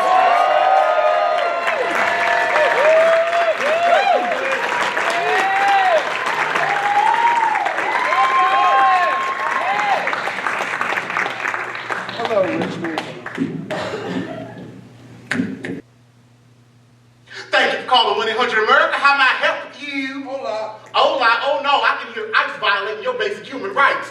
You should have pressed 1 for English. Yeah? Okay, oh no, it's not okay for you to stay here, sir. Dijo primo uno para inglés. I mean transfero. Thanks for calling 1-800-AMERICA. How may I help you? Should I press 1 for woman or 2 for queer? Oh, obviously it's confused. Using the Roe versus Wade protocol to reverse the queue. Thanks for choosing 1-800-AMERICA. How may I help you? Wounded veteran calling for Collections. Fund. No, I need a refund on everything that wasn't in that contract. That you signed in sound mind and body, not minding that body of fine print found on back. No, I need my hand back. Oh, you deserve a medal. Tell me how you reaching No, out. I need medical. White vets get heroic medals while black vets get... Put down the list at the VA for benefits. 4 or less. And being homeless? Yes. Heartless? Yes. Limbless? Yes. Haven't you heard less is more? No, this was a bait and switch. I need my hand back. Oh, you can't leave your post no matter how traumatic the stress. Just stay armed.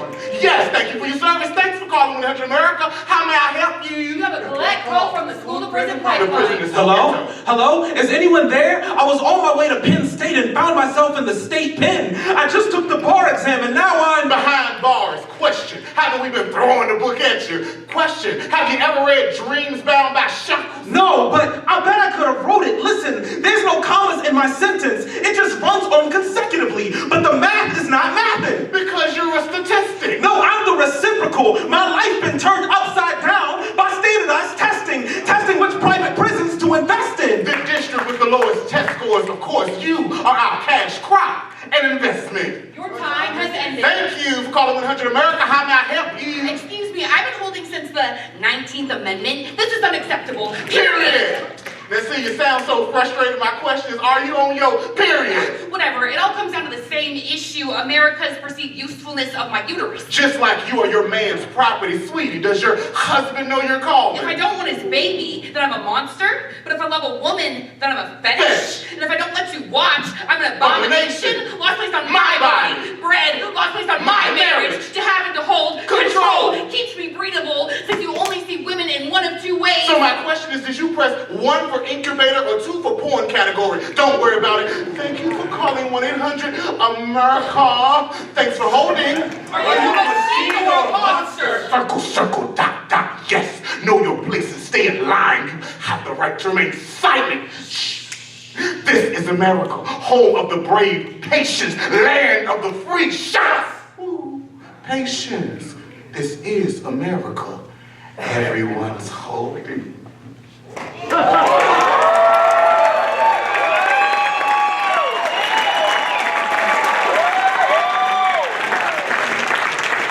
That was the Calibration Poets Suicide Squad. All right, gentlemen, right those scores big, right those scores big. Make sure I can see them, make sure I can see them. Right big. All right, here we go. On the count of 3. 1, 2, 3. Don't fuck it up, judges. All right.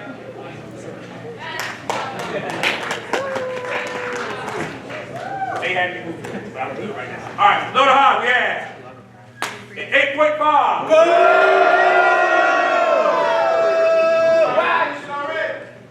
That's why we're here. Also, you have a 9.3.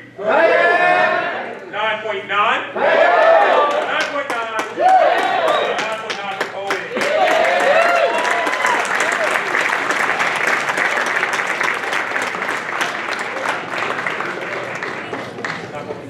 That gives us a score of 29.1. Give it up, y'all. Give it up, give it up, give it up. All right, y'all, here we go. We gotta get this thing started so I can make sure we do it on time. So, round 1 is gonna go in this order, and since we're announcing the teams, I want y'all to make noise for these teams since we're announcing the order. So, first up is gonna be Team Nevermore. Next up will be Coast Poetry. Next up will be Spotlight Poetry. And rounding out round 1 will be Voices of the Barrio. Here we go. Ghost Poetry, you're on deck. Nevermore, who will you be sending up?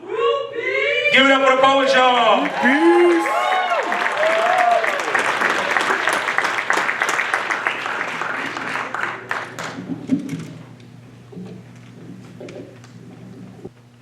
Black prayers, or how we pray to not become prey. We make our bodies a living sacrifice, ready to make us martyrs like Martin. If we're wearing hoodies, you label us dead men marching. Just black, shadows of a past movement. I must be the pillar of a prophet. I gotta pray not to look like it. God is so tired of my black prayers, he hears me as a lullaby.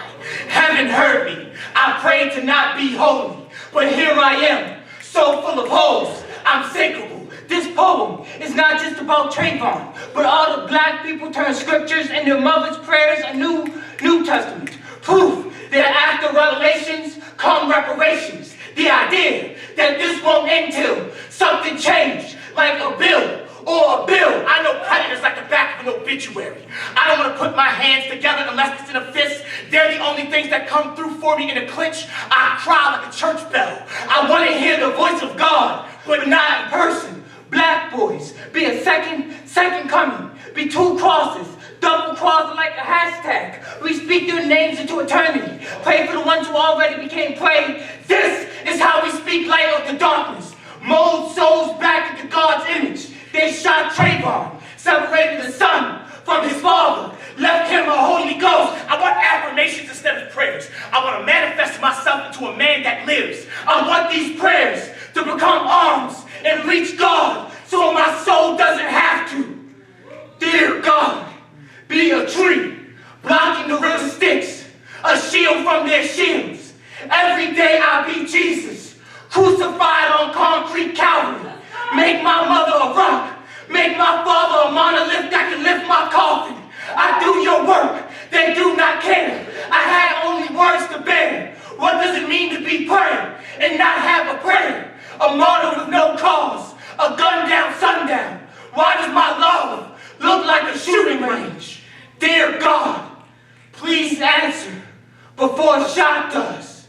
Help me stay grounded and not in it. Dear God.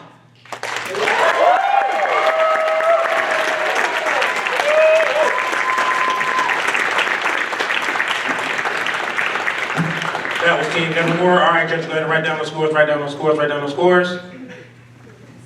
Y'all good? Yeah. Making sure. Thank you. All right, so 3, raise them up. All right, here you go. Okay. Low to high. 9.6. 9.7. 9.8. 9.8. And 10. Give it up. Gives us a score. 29.3 for the poets. Give it up, y'all. Give it up, give it up, give it up, give it up. Spotlight Poetry, you are on deck. Ghost Poetry, who will you be sending up? Yeah! Give it up for the poet, y'all. Make some noise.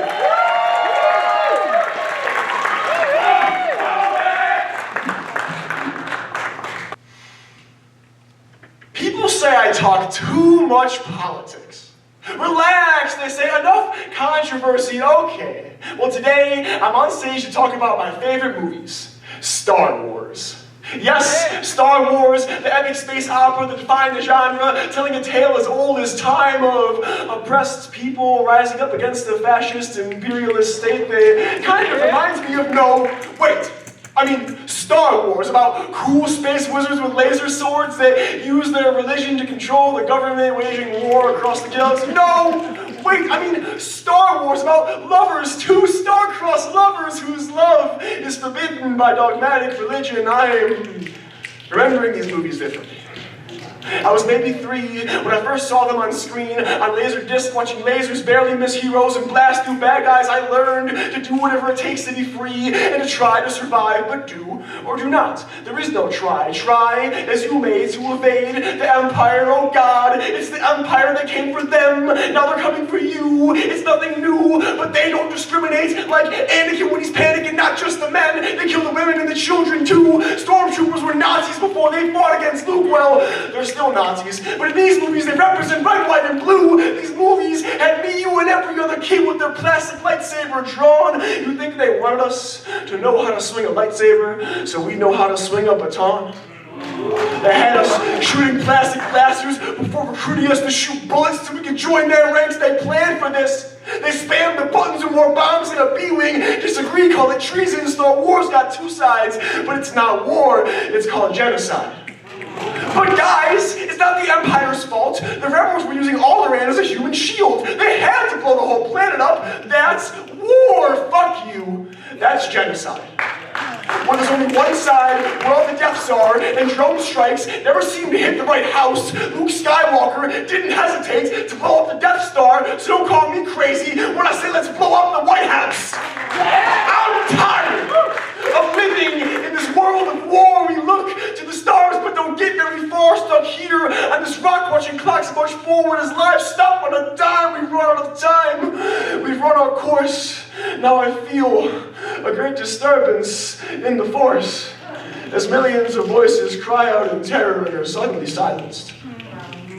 See, it's not fiction, it's science. It's what happens when we allow the deck to be stacked by Sith Lords who see the lives of peasants as snacks. It's what happens when our heroes are killed in constant attacks. This is what happens when we stop talking about politics. So no, I won't relax. I'll make like the Empire and keep striking back.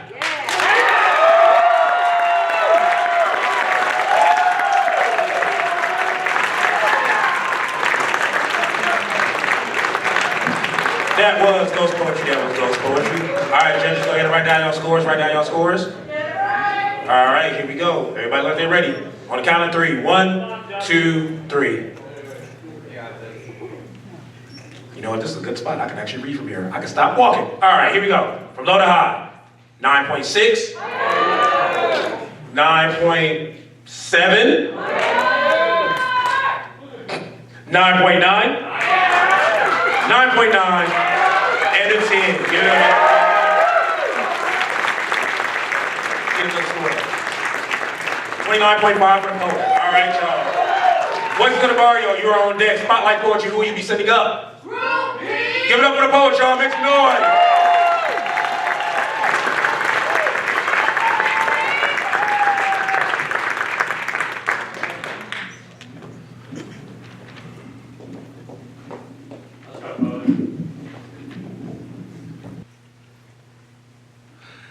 The most consumed food in the world is rice. Grown in wet, flat conditions, rice farmers trudge through flooded fields, giving it the name, A drowning garden. The process is strenuous, often leading to skin lesions, back pain, and respiratory issues, making it really hard to breathe. As a way to honor the farmers, we are told to eat every grain of rice, to not let a single one go to waste. Which is why we think it's crazy that most of you motherfuckers have no idea how to make it. Your dumbass still probably uses a measuring cup to pour your rice, when really, all you need to do is pour until the ancestors say, "Stop trying." You probably don't know about the finger rule. The finger rule. It's a proven fact. Backed by Harvard And scientists. the sole purpose of the first line on your finger is to measure how much water is needed when cooking the rice. I'd be willing to bet that you neglect the most important step. Washing it. Yes, you need to wash your rice. It's not up for debate. Washing rice cleanses it of impurities like dirt and dust. And above all, it's important to repeat this process until the water runs clear. And so the water doesn't look like stolen land. like oppressed languages. Like forced religions. Until I can finally see my history in the water's reflection. Is it clear now? Society has become comfortable with the taste of settlement and a palate for appropriation because there are still people who refuse to wash their rice, who have forgotten ancestral footprints, swallow mispronunciations of their name, eat from the palms of their oppressors as if the hand feeding them didn't make them beg in the first place, didn't call themselves missionaries, and act like terrorists, didn't commit genocide. ordained by God when all they did was prove themselves to the devil. It must be Easter stomach Stockholm syndrome. That's just whatever version of our history this country feeds us. To convince ourselves the rice has been washed when we know the dirt is only settled at the bottom. But protest is ingrained in these grains, and we refuse to eat silently. Refuse to act like there's not conformity on our plate. Like we're not still rinsing oppression the fuck about this pot, taking back the seat that is rightfully ours because we put the food on this table. It's our damn shame, our roots that are feeding a system that claims diversity, like they haven't already proved they would steal it from us anyway. Because when you shackle the hands, you control the body. When you shackle the mind, you control generations. Do not settle. The rice is still not clean. This country still swims in the muddy waters of its history. Because what is America if not a drowning garden? If not a legion, a place built on our backs, a space that makes it hard for most of us to breathe, like rice farmers or Eric Garner. What is America if not water with the blood spilled from every person they call property? Roots permanently stay red, so no matter how long they wash their hands, rinse their sins, or cleanse their history, their water will never run clear.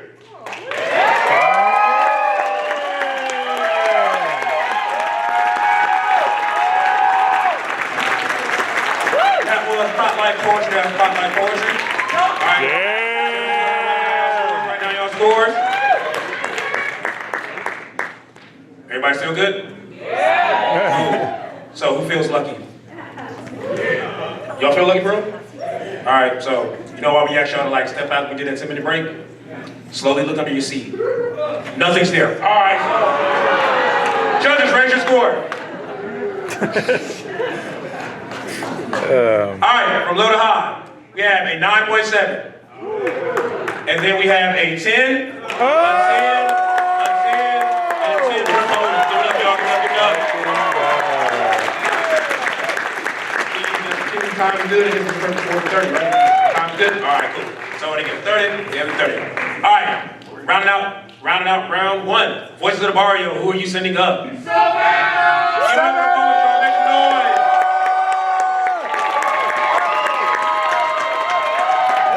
Fucking go, Savannah! What's your name?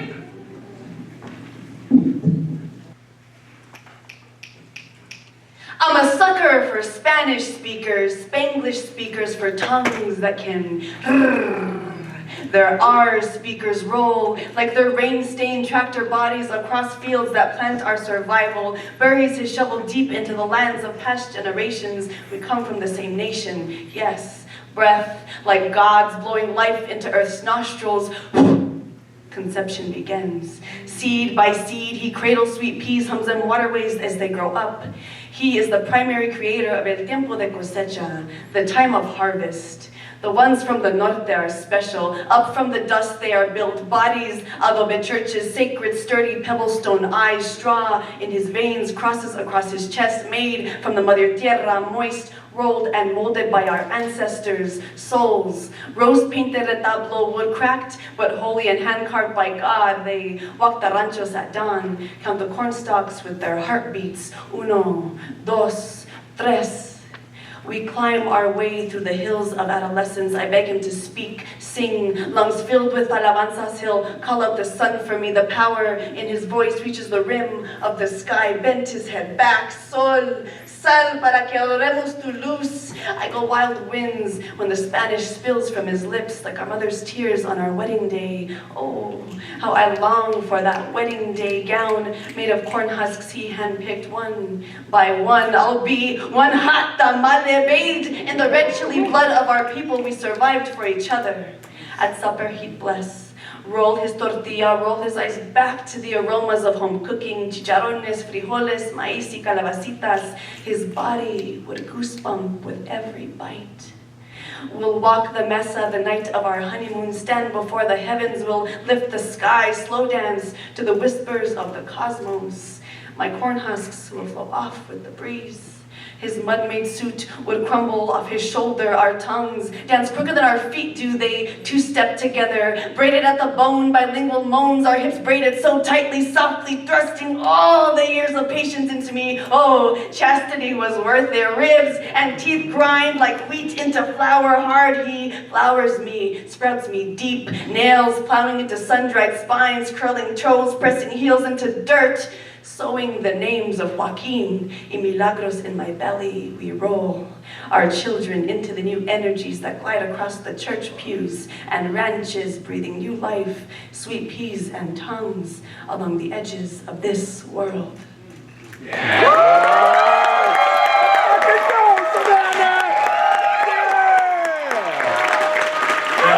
What's the Barrio? What's the Barrio? All right, judges, right down on scores, right down on scores.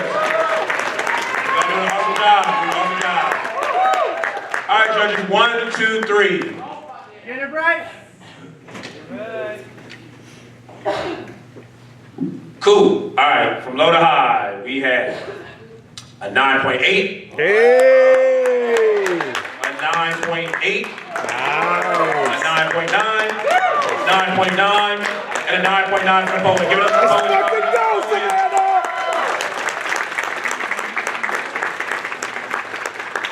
Give it up the score, 29.6. That was the first round. Give it up for the first round, y'all. Give it up for the first round. Hey! All right, y'all. Quick energy check. Quick energy check.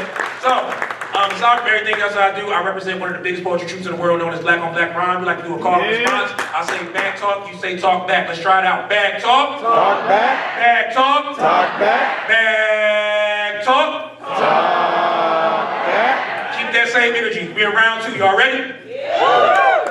In round 2, it's going to go in this order. It's going to be Ghost Poetry, Spotlight, Voices of the Barrio, Nevermore. Once again, Ghost Poetry, Spotlight, Voices of the Barrio, and Nevermore. Spotlight, you're on deck. Ghost Poetry, who will you be sending up? TP! Give it up, y'all, for the poets. Give it up, give it up.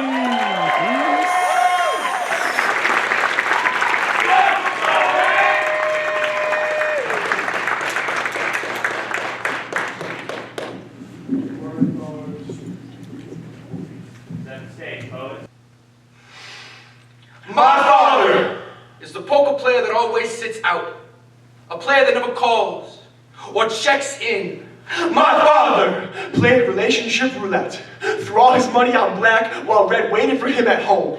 My father was a gambling man. Ironic, he never took a chance on me. I just didn't quite fit into the hand that he was dealt. My father was the worst gambler I ever knew. In this whole game of my life, he's been absent. He is a deck of cards missing 2 from each suit, and all I want is a full house, a home.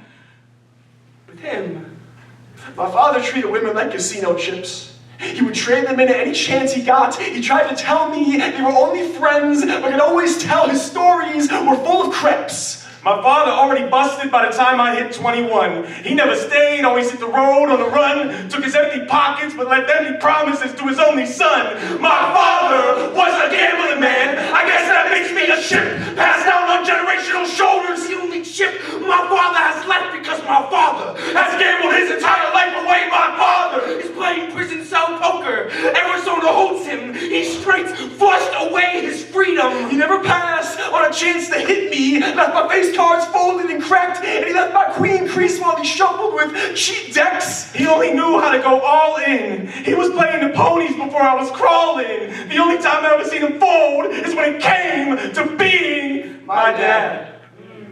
I never liked my father, but people always told me I was just like him. My sister used to say I joined him in prison. She said my father's future would be forced into my footsteps. I think it's my smile. The same smile I saw on him when he looked at other women. I know it's my drinking. Watching my father bootstrap happiness from the bottom of bottles always inspired me. But I am sick of being the man my father raised. Putting the card down, the chips off my shoulder, and placing the casino in the rear view. The only life lesson my father ever taught me was how not to play this game. I'm so happy. I finally decided to listen. I will make sure my children never get dealt a bad hand. My kids will not see their grandfather in me. I'll never play with cheap decks, and I'll love their mother indefinitely. And I definitely will not fold on my son's futures. The only thing I will go all in on is loving them. My children will not see me as a gambling man. They will only see me as dad.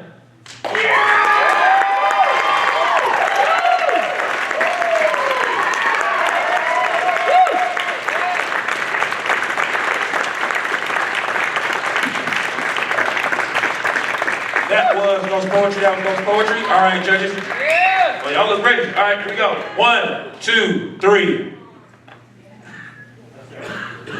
Some of y'all don't even see scores. I'm like, yeah. All right, here we go. Low to high, 9.9. Yeah. Oh. Turn it this way. Turn it this way. Appreciate it. And then we got a 10, a 10, a 10, and a 10. Good. Good. All right, so I get the score up 8:30. All right, y'all. Here we go. Voices of the Barrio, you are on deck. Spotlight Poetry, who are you sending up? Give it up for the poet, y'all. Make some noise.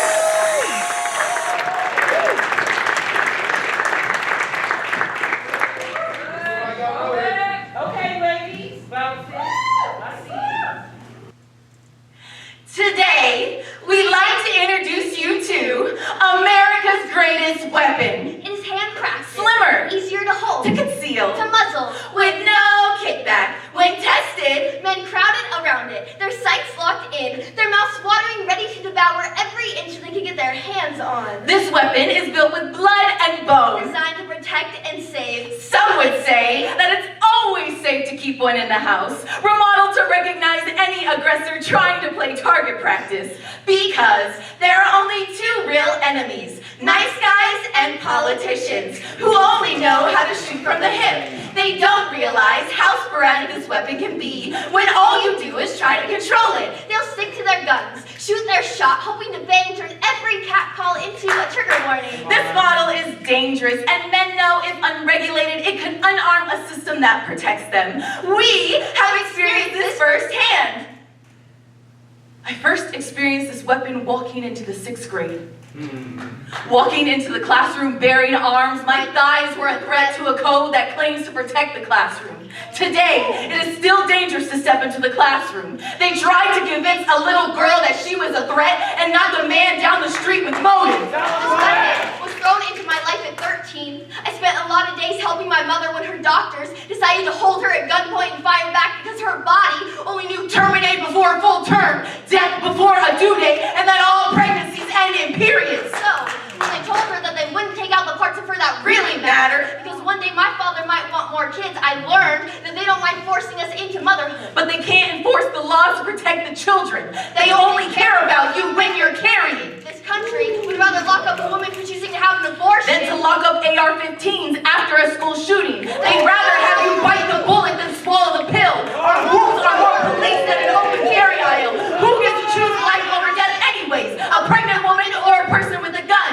America knows what its most threatening weapon is: a woman in control, in charge, in command, a woman who is able to turn a rally into a firing squad fighting against a system where her body is more controlled than a gun, her voice aiming towards the sky louder than a gunshot, and what's more frightening, a woman with too much ammunition or ambition. One of the killer's smile, who's not afraid to fire back to anyone in her path. We are the weapons they fear the most. It's more dangerous than the barrel of a gun. Because we have birthed more revolutions and casualties. America says it's all about peace and safety, but no one seems at peace with our safety. You taught us how to be this weapon. Why are you so afraid? America loves its weapons. It's important they're in the right hands. Your hands. Wield it wisely. Aim with purpose. She is locked and loaded. This is a warning shot.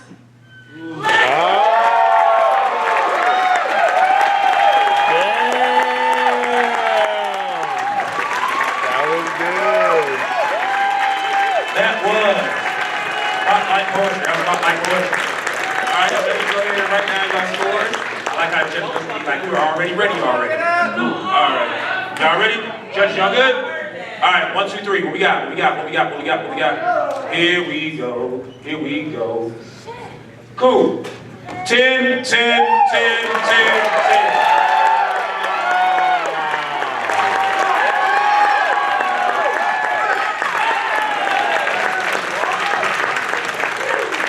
Sounds good, right? All right, so I get a score of a 30. All right, y'all, here we go. Nevermore, you're on deck. Voices of the Barrio. Who are you sending up? Give it up for the poet, y'all.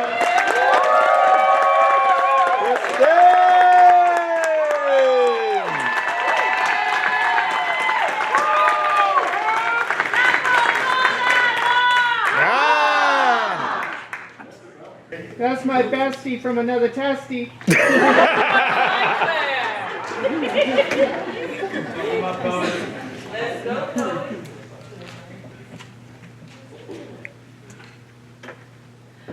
I talk about it a lot, but I was born a sun child. I'm more early mornings and not so much night owl. And I know the sun burns bright and hot and the moon is much the opposite, but somehow Cafecito and the night sky sound so much better with your laughter in the foreground. When I say you are beautiful, I mean, I can't see past your smile. I mean, the stars are right there and you are so much brighter right here, and I don't know much about luminosity.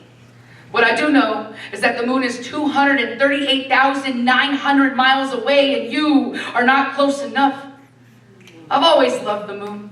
She, alluring, a mysterious light in the night sky, comes and goes with her phases. I knew her shapes before I could point out the constellations, and it's crazy to think someone looked up one autumn evening and went, "Hey, Orion is hunting Taurus the bull. Do you see that?" And everyone has so many different versions of that story, but the moon remains a constant in the night sky. From east to west, a familiar pattern. I'd like to think it is the sun who chases her. And that's the thing about day moons, how they coexist in the same light under the same sky. And Cafecito, right, you are much more of a tea person, taking either black eye, pack light, always a blanket and 2 cups, maybe something to sweeten the deal. You asked me to tell you the stories of the stars, so I make them up, point each one out, pluck them from the sky and place them in your hair because your eyes don't need them. I could see a whole galaxy seeking to be discovered even if it is still so far away. I guess what I'm saying is, you keep me up late at night and the moon is like, "Hey, I'm over here." Maybe that's why the constellations exist, to keep the moon company when all I can see is you. There's a slow dance in the middle of nowhere, a spotlight of a moon, the shadow of the trees, the glistening of a lake, a hot desire burning between 2 hearts, the music between whispered breath, you know, that one song. Fumble lyrics in a choir of laughter, you grip my hand tighter and I pull you closer, and the stars don't fall out of your hair because I carefully place them. And I know the moon isn't warm, and that the sun burns so much brighter than luminosity, and I want to learn everything I can just so I can tell you. When they ask if I'm a hopeless romantic, I'll tell them how much I love coffee and tea and how the taste changes, but I always pour another cup, sweeten and cream it just the way I like it, but never settling for anything less than a cup.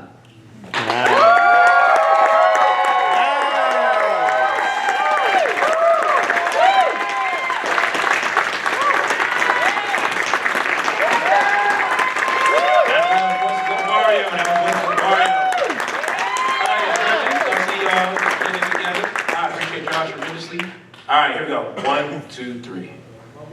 Tens all the way From low to high. Come on, y'all. Okay, just want to make sure. An 8.8. Oh! That's a 9 or 8?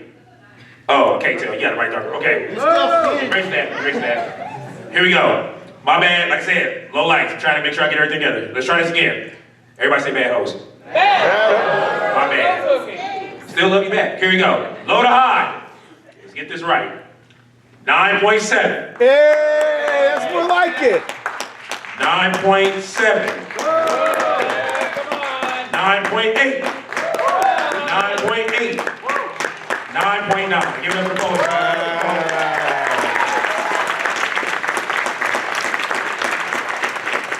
29.3 for the poet, 29.3 for the poet. Rounding out round 2 is going to be Team Nevermore. Team Nevermore, who are you sending up? Obsidian! Give it up for the poet, y'all. Make some noise.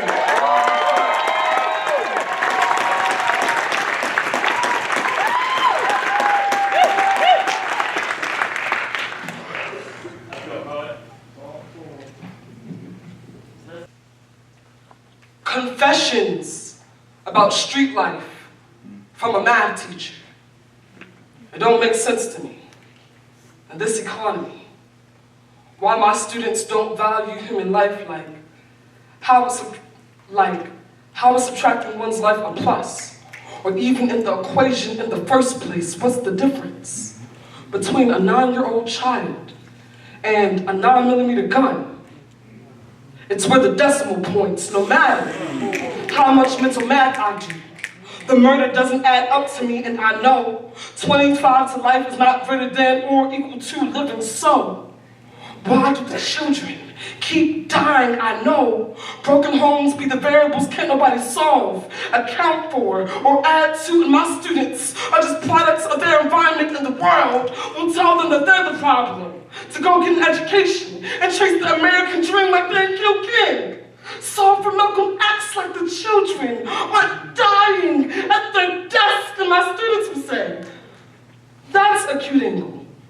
But where we're from, a degree won't save you. It might help the bullet graze you, or be the charge that the feds gave you, and 9 to 5 ain't the solution. 1% you make is a percent Uncle Sam takes. I teach my students that 0 divided by 0 is 0. So, if I have nothing, and you have nothing, and we kill each other, then our mothers have nothing. And what's available to do? But keep them and the negatives. The children should be in school, learning how to carry the one, but they too busy being pallbearers. Carrying one, they keep passing instead of passing, graduating from the ground to the classroom. We did not come from 3/5 of a person to be dying over ace. The students to prison pipeline is just a fraction of their oppression, and I am tired. I'm seeing my students below poverty line like they common denominator, like they less than. The children are being backed into the corners of their plots, looking for the right angle, praying for the right angel, and they don't have the means. They're stuck in survival mode, looking for a median, a middle ground, anything to stand on and grow from. Confessions about street life from a math teacher. The only time I fail my students is when one of them doesn't make it back into the classroom. I know this world wants to break us down to our most simplest of forms, to conquer and divide. I know killing doesn't solve anything. It's the square root of the problem. And to my students, you must know you are not the sum of your slums, but you are someone worth living.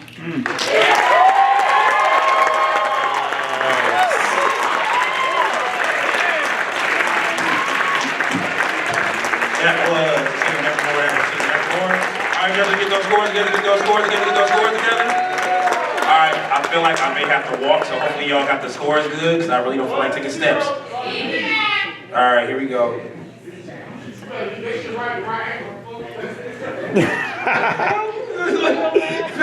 Alright, judges, raise your score. That was so good. From low to high, a 9.5, a 9.9, How could you boo a 9.9? a 10, and a 10 for the poet. Give it up, y'all. Give it up. Which gives us a score between 9.9, and that concludes our second round. Give it up for the second round. Give it up for the second round. So keep this thing going. So this is what happens. Before we get to round 3, we got another sorbet poet that we got to bring up. Please keep your hands going for Joe Mack.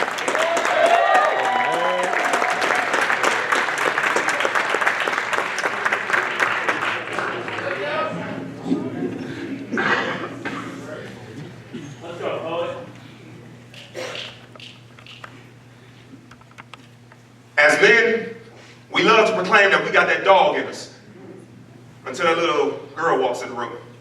For me, see, that's my 2-year-old niece, Eliza Jones. See, she loves 2 things, playing peekaboo and Bluey. I swear as God is my witness, she would sell the whole United States to China if it meant that Bluey could live forever. And if you didn't know, Bluey is about a family of dogs. And my biggest fear is that they put my niece down like the same.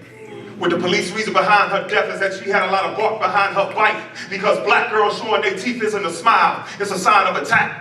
The first episode I ever watched was titled Flat Pack, when Mama Bluey walked across the park and the child wasn't there. It symbolized somebody who had passed on, but it also reminded me that America's playgrounds used to be the slave grounds. Multiple black bodies dangling from tree branches was this country's first version of a swing set. Shooting down the runaways with the metal was why they yelled slide on them. And we won't even get into the discussion over the monkey balls. In Bluey, the types of dogs are called healers, but they only see our babies as bullies. They're born to be chillies, but they're treated as bandits, and at the first sign of black rage, they peel it back their muffin top. To them, it's a game. Red dots on the forehead, killing our babies across the board. Bingo. Their lingo is sit, stay, lay down, roll over, and even after obeying orders, they still turn them into kibbles and bits, and I'm sick of this Paw Patrol shit. And low-key, I hate Bluey, because it's the same color the body turns when our children are no longer breathing, and I'm seething. Maybe it's the dog in me, or the fact that I know that my niece is in danger, even in her puppy stage. When she hollers, woof, woof, that sounds too much like help me. My pet peeve is when they don't think our black girls are in the same pedigree, wishing they could send them to obedience school to obtain a pet degree. They say dogs and kids both come in multiple breeds, but if they cross the wrong dog catcher, they all will be bloodhounds. So now the TV goes off and it was lesson time. I took the necklace off from around her throat because enough of us have been put on the leash already, and she will not be walked to anybody's dog pound. I told her, as you grow, you will learn you are not man's best friend, because half these niggas only want to chase the cat. Don't grow up trying to catch diamonds. You are nobody's golden retriever. Over here, we don't fetch sticks and do tricks, and just remember, if they ever call you bitch, remind them that a bitch needs the pack while they mama is Lady in the fucking trap, I swear. I never knew a cartoon could get me so goddamn emotional. So I placed my hands up over my eyes and played peekaboo one more time. Eliza! Eliza! Eliza!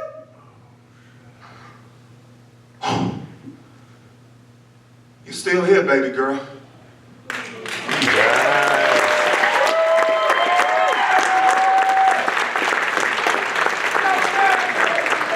That was Joe Mack, our so big boy. Judges, you don't got right shit. Y'all good. They don't count. They don't count. So big boy. All right, energy check real quick. Energy check real quick. Here we go. Here we go before we get to this third round. This or that. Who's better, Michael Jackson or Prince? Prince! Prince! Prince! Prince!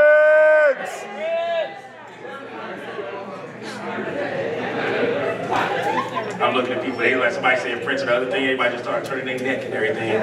Don't need y'all fighting. All right, y'all, look. We got 2 more rounds, and then we're done. I need that energy to stay hot because these poets are giving it their all. Can we do that? All right. Round 3 is going to go in this order. It's going to be Spotlight Poetry, followed by Voices of the Barrio, followed by Nevermore, then Ghost Poetry. Once again, Spotlight, Voices of the Barrio, Nevermore, Ghost Poetry. Voices of the Barrio, you are on deck. Spotlight, who are you sending up? Johnny Swoop! Give it up for the poet, y'all. Make some noise. Johnny Swoop!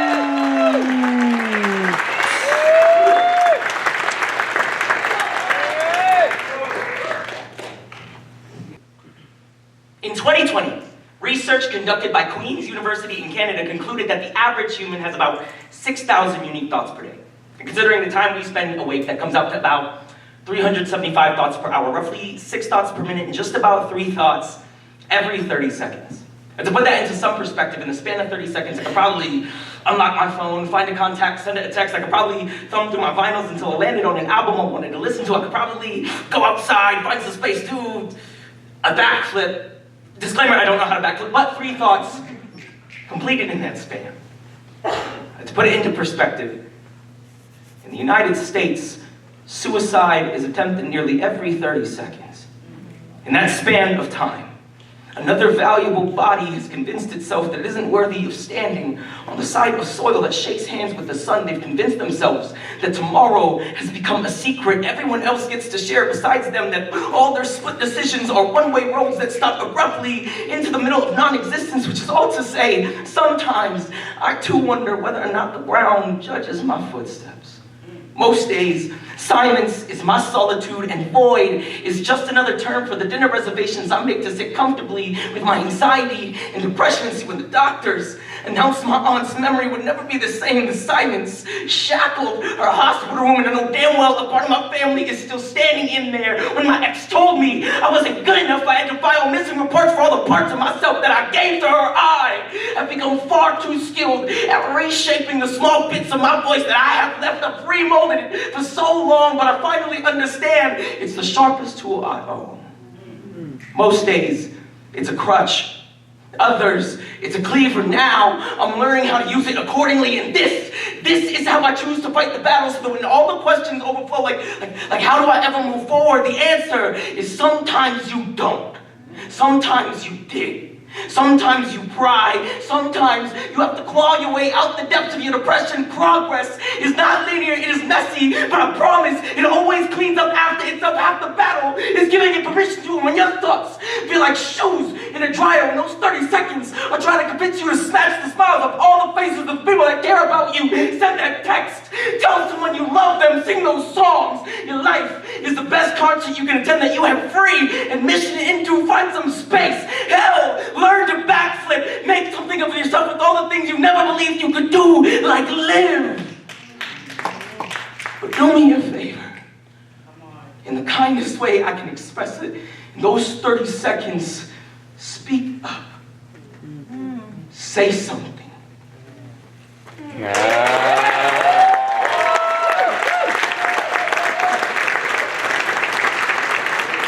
Now spotlight poetry, spotlight poetry. Y'all get those scores together, get those scores together. Y'all doing a good job. Here we go. 1, 2, 3. What we got? 1, 2, 3, 4, 4.5. I appreciate you. All right, here we go. From low to high, we have a 9.8. No. 9.9. 10, 10, and 10 for the poet. Make some noise, make some noise. Nevermore, you are on deck. Voices of the Barrio. Who are you sending up? Make some noise for the poet, y'all. Make some noise. Caleb! Let's fucking go!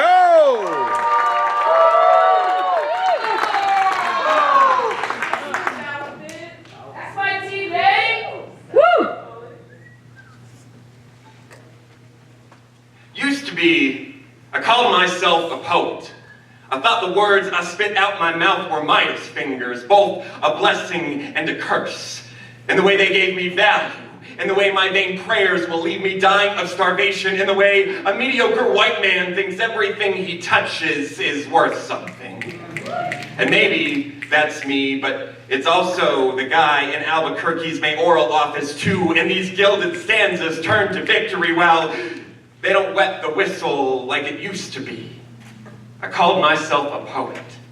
Learned how to make a buck spinning trauma into gold in the way that my father was no different than the bulk of cis-hetero patriarchs, to be crystal clear. I mean, in the way the nuclear family, the nucleus of violence taught me that God hates fags, turned me into a suicide bomber that survived the plane crash, left me with PTSD dreams of what used to be. I called myself a poet. Even published a whole damn chapbook to validate my mental illness. Thought my depression was the secret. Like, if I manifested it, I'd get that first parking spot, and there'd be plenty of paper towels, and Karen would be wearing her fucking mask properly, except the parking spot is applause, and manifesting is ideation, and the paper towels are Instagram subscribers, and Karen, well, she's just a scapegoat for my own accountability. Because I can say Matthew Garcia's name 500 times on a stage, but that doesn't mean I've done something. By the way, APD has shot down 9 people in 2 months. By the way, the guy in Albuquerque's mayoral office still hasn't done something. By the way, the secret is gated community, new age, self-fulfilled prophecy. And maybe poetry is just self-fulfilled prophecy too. Both for my manic cycle and this country's self-determination towards injustice. But who even am I if I can't write some sad gay poems, you know? And who even is America without pigs killing with impunity and mediocre white men's less than mediocre boners for making America great again like it used to be? I called myself a poet. Do you ever call yourself a lie so much you start to believe it? It's a trick that I learned with Lowly. It turns out that middle school accelerated reading was kind of a grindstone for disassociation. It turns out that the crowds who snap my verse enable my addiction towards broken. But just because it used to be doesn't mean it has to be, which I know sounds like some corny self-help book crap my therapist would use to fill an awkward silence, but whatevs. I'll roll with it and call myself happy, call myself loved, call myself worthy, call myself alive. And maybe what used to be is good enough to be again. So I'll call myself a poet.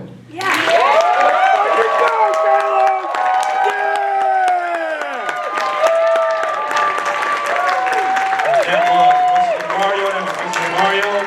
So why don't write down scores real quick? Spotlight got a 29.9 for their poem. Give it up for them, y'all. Give it up, give it up. My bad, I was getting hyped. I'm trying to get y'all out of here in good time. So, all right, here we go. Judges, y'all look good and ready. All right, raise them up. What we got? Get it right. I'm just gonna walk. You good? You gotta go walk about. There we go. From low to high. Cool. 9.8. Hey. 9.8. 9.9. 9.9. Nice.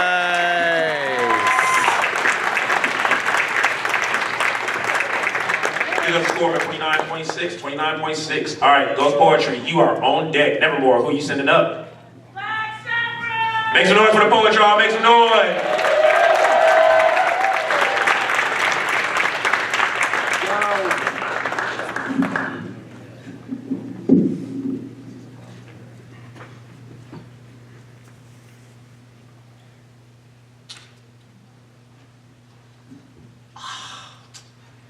Who are you?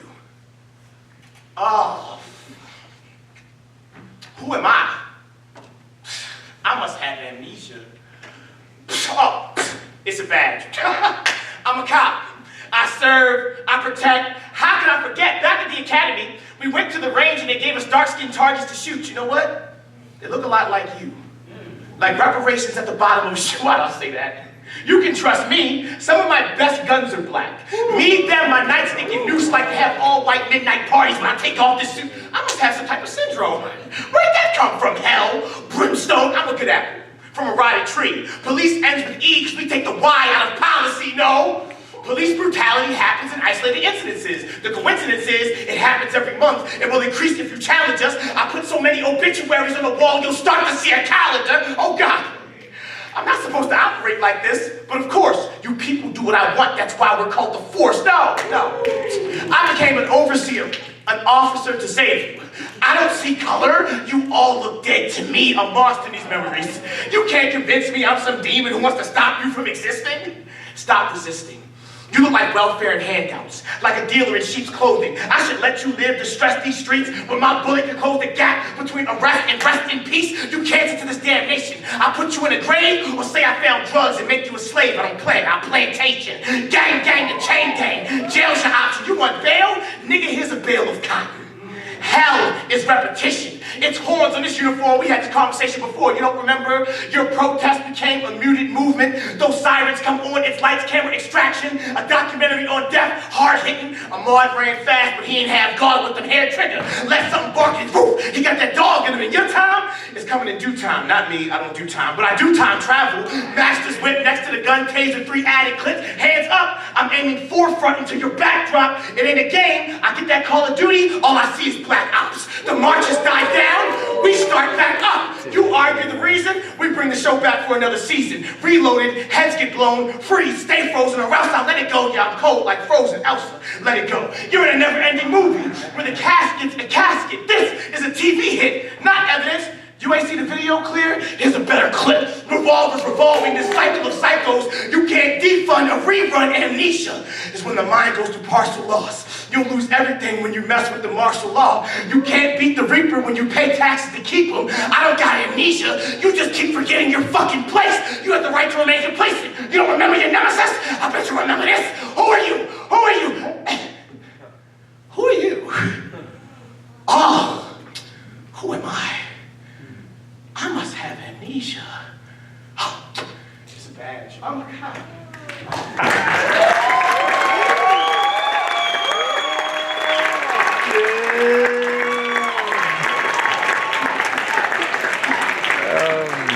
That was team Nevermore, that was team Nevermore. All right, judges. Y'all look ready. They got a right. They got a right to get right. Like, y'all like hell of aggressive. Stop. I don't want the judges to leave. All right, here we go. Judges, 1, 2, 3. First off, if you ain't the host, hush. For a second. All right. From low to high,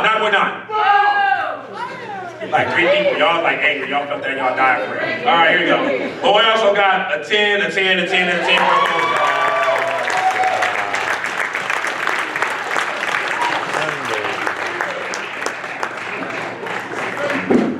You good? Make sure y'all get that person a hug. All right, here we go. We got one more poet, so we got one more group. So, rounding out round 3, we have Ghost Poetry. Ghost Poetry, who you sending up? Zachary! Make some noise for the poet, y'all. Make some noise.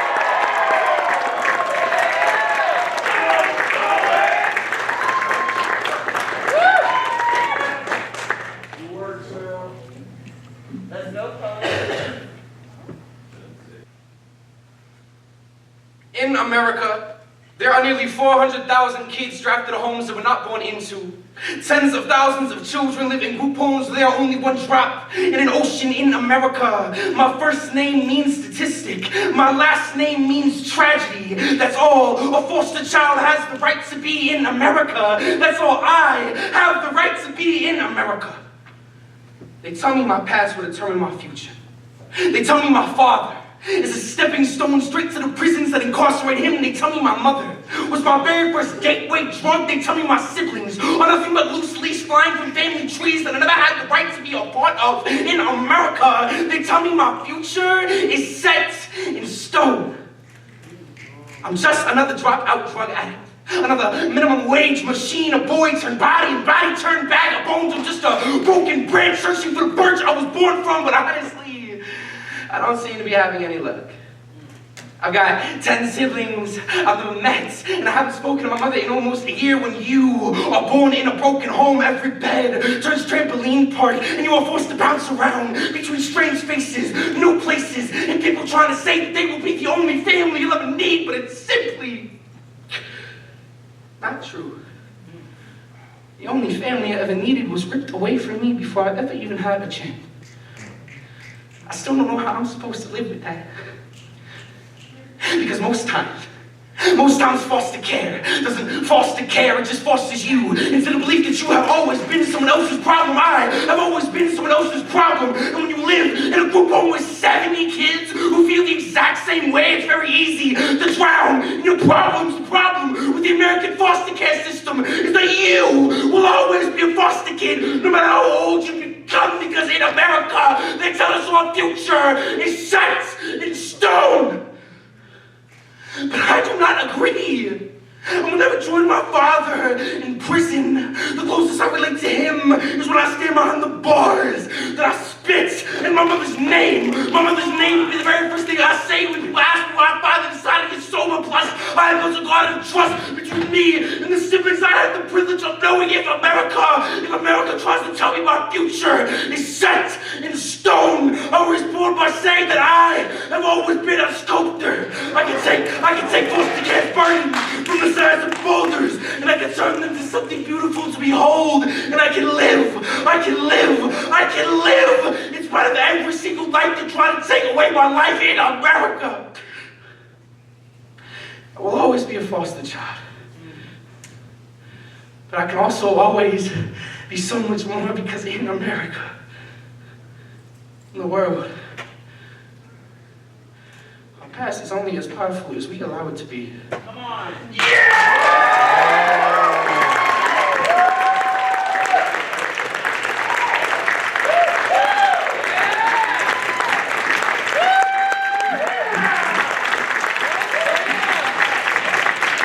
That was Ghost Poetry. That was Ghost Poetry.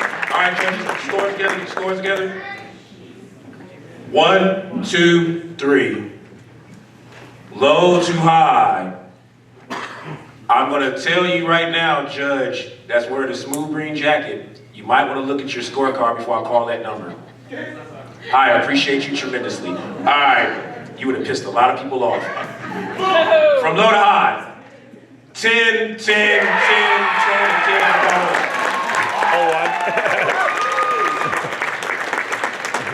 Gives us a perfect score of a 30. And that's the end of round 3. That's the end of round 3. All right, y'all, look. We got 4 poems left. Everybody say 4. 4. All right, so this is going to be one of the last energy checks. I heard somebody say 4. All right, so last energy check. Y'all got 5 seconds, right? When I say go, I want y'all to just yell out all the things that you're happy for in this life. I know we got a lot of stuff going on. I know it's a lot of shit that's making us feel negative because of what's happening outside of us, but we still have things we can control. So, on the count of 3, yell out all the things that make you happy. 1, 2, 3.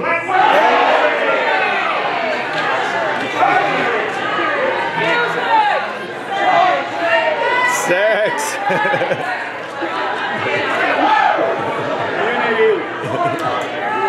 I heard black women, I heard women, I heard EBT. LJ! I heard stamps, heard a lot of stuff. All right, y'all, it's last round. EBT type had that energy. Y'all ready for the last round? Here we go. In this order, it's gonna be Voices of the Barrio, followed by Nevermore, followed by Ghost Poetry, followed by Spotlight. Once again, Voices of the Barrio, Nevermore, Ghost Poetry, Spotlight. Let's get this shit cracking. Nevermore, you are on deck. Voices of the Barrio, who are you sending up? Group B. Make some group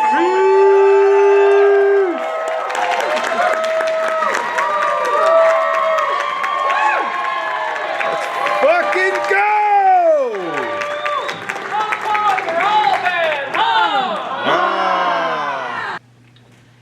I talk about living in a brick house like I made it with my hands. Glass ceilings were made to be broken through, so I'll throw a brick through the window on my way up this elevator. Tell corporate America to fuck themselves. There sit 3 dusty red bricks at the front gate of my home, unsure of their purpose, could only guess they are for something that demands density, stability, and strength. The brick knows about overcoming limitations. The brick! More than a brownstone, a bungalow, a bank, a barrack, a bathhouse. The brick is a bridge to liberation. The brick, concrete, straight and rigid, launched a revolutionary riot that was anything but concrete, straight and rigid. I want a brick for every Latino, Haitian, Chicano, Mexicano that feels the revolving generational racial attacks, hate of a divided nation, infected by fabricated corporate news outlets, anti-people campaigns bought with political donations, the spread of nefarious lies against a group of people that want to work. Ain't nobody eating your fucking pets. Ain't nobody taking your fucking job. I want a brick for every time a man said her body, my choice. I want to paint his face red like a brick. Watch teeth shatter under pressure. I want a brick for the queers. I am tired of hiding. We are tired of hiding. We will not go silently. We will not be complacent. We will not tolerate the treatment we have faced for hundreds of years. Some say, late on a Saturday evening, propped up against the alley walls of a dive bar, smoking a fag. You can still hear some queen sing, "We shall overcome." We'll walk hand in hand. We'll walk hand in hand. We'll walk hand in hand someday. I didn't think I could be safe in solitude. Always heard there was safety in numbers. Then I saw the brick. It fit perfectly in my little lady hand. Are you listening, allies? We don't want allies. We want accomplices. Willing to overcome their tutorial privileges.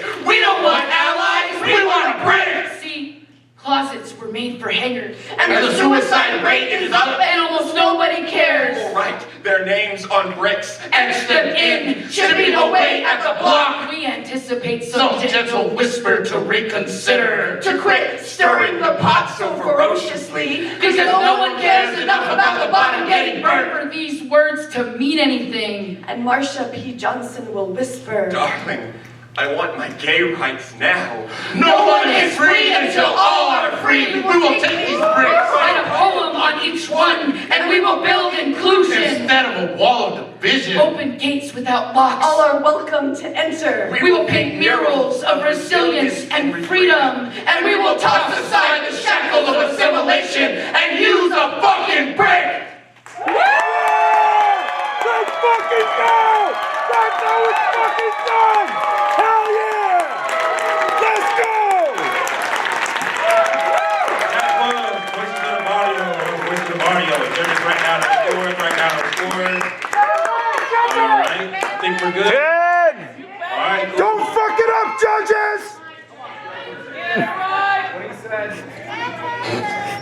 Here we go, judges. 1, 2, 3. 10. From low to high, we have a 9.8. It's okay, hit him with a brick. We also have a 9.9, a 10, a 10, and a 10. Fucking go! 29.9. All right. Those poetry, you are on deck. Nevermore, who will you be sending up? Give it up for the poet, y'all. Make some noise.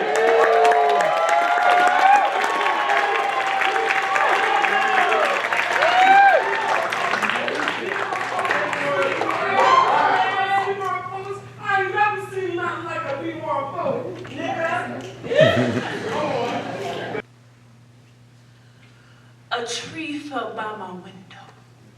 I didn't hear it fall, didn't see it crash. I heard my coworkers scream as it fell. So no, I don't know if fallen trees make a sound. Fallen tree culture is the reason when I told my friends, their friend raped me. They believed him. Fallen tree culture is protecting raping homies when he cleared a force of women who are just existing and all their giant glory chopped down even when we denied them access. Said no, even at 6 years old, but this is where everyone's still standing. Ask what the fallen tree was wearing. How revealing was her tree top? Did the tree scream? Fight back? Why did the tree report it earlier? If the tree actually fell, why did it go to the tree hospital right away? And this is where no one remembers.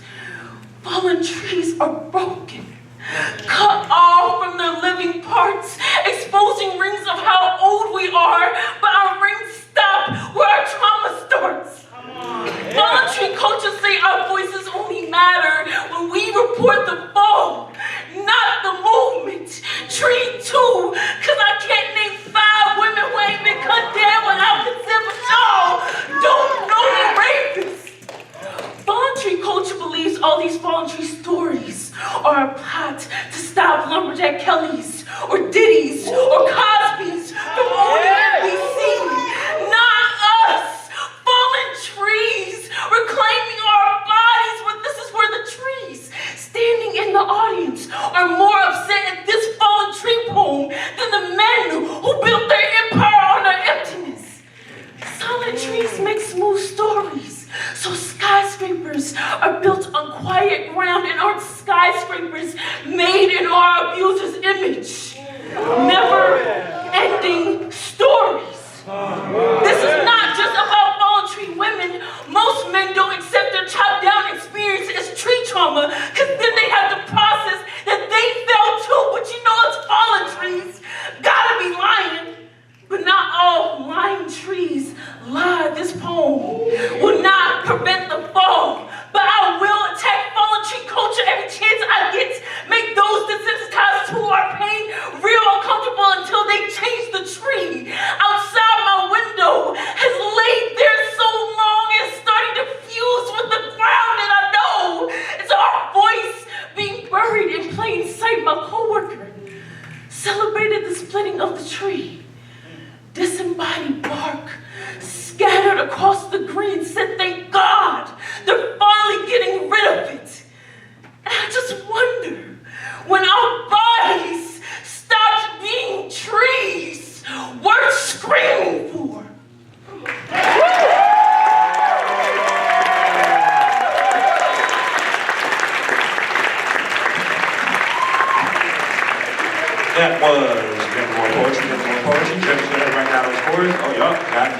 together already. Okay, cool.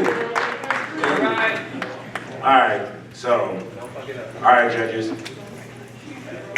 Y'all good. They just messing with y'all, talking about gonna fuck it up. They ain't gonna follow y'all. Here we go. 1, 2, 3. Low to high. 9.9. Y'all are violent. 9.9. Is there a baby in the back doing that? And then we got a 10, a 10, and a 10. Give it up for the Bowens, y'all. Give it up for the Bowens.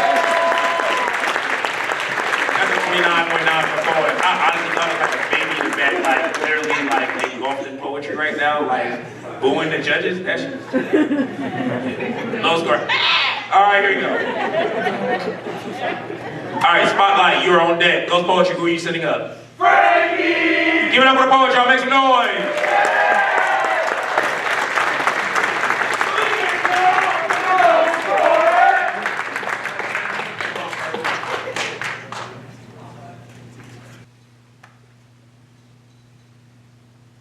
Insurance covers emergencies. It doesn't cover acts of God. Acts of God are natural events like hurricanes, fires, floods, lightning. Politicians propose teachers be equipped with guns in classrooms as insurance. I have a problem with that. Because if we still call it separation of church and state, then why do politicians always act like gods? Is that why we send thoughts and prayers? So the gods on Capitol Hill can hear us? Insurance is a loaded word that hides bullets in the fine print.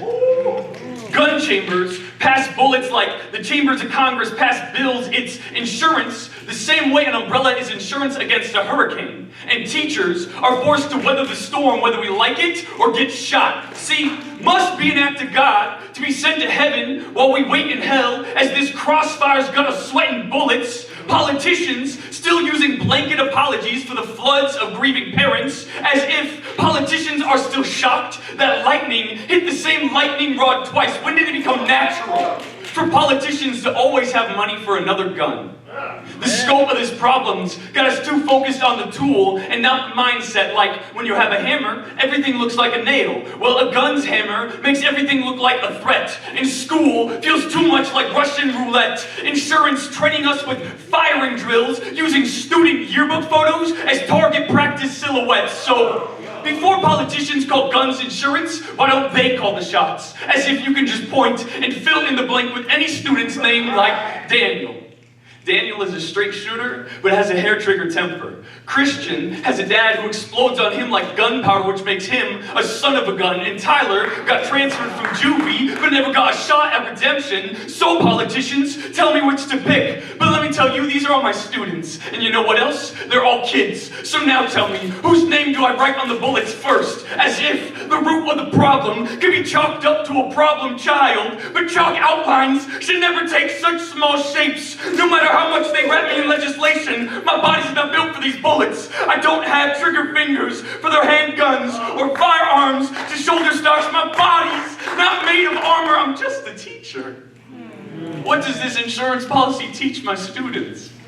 It teaches them that after a school shooting, gun sales increase because politicians always have money for another gun, but not enough change to afford a solution. Teaches that after a shooting, students have to go back to school and face the same problem because there's multiple choices to answer this, but politicians keep cherry-picking the wrong one. And I've got a class to teach tomorrow, and I'm going armed with hope. Hope that I won't have to die for politicians to learn their lesson. That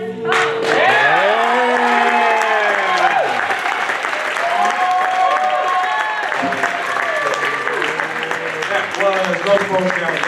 All right, judges. Get those scores together. Y'all are doing it. Mind if I just ready already. Like you just like I don't care no more. I'm just gonna have the score up. You just gonna look. Okay, cool. Judges, raise your scores. Alright. Yeah, because there's no way judges will mess up scores. Alright, low to high. 9.7.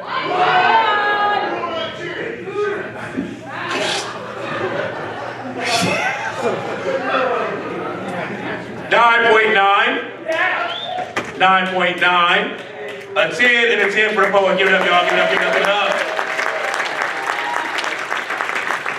That gives us a score of 29.8, 29.8. All right, y'all, here we go. We are now at the last point of the last round. Last team of the last round. Apologize about that. Spotlight Poetry, who are you sending up? Penehuro! Make some noise for the poet, y'all. Penehuro!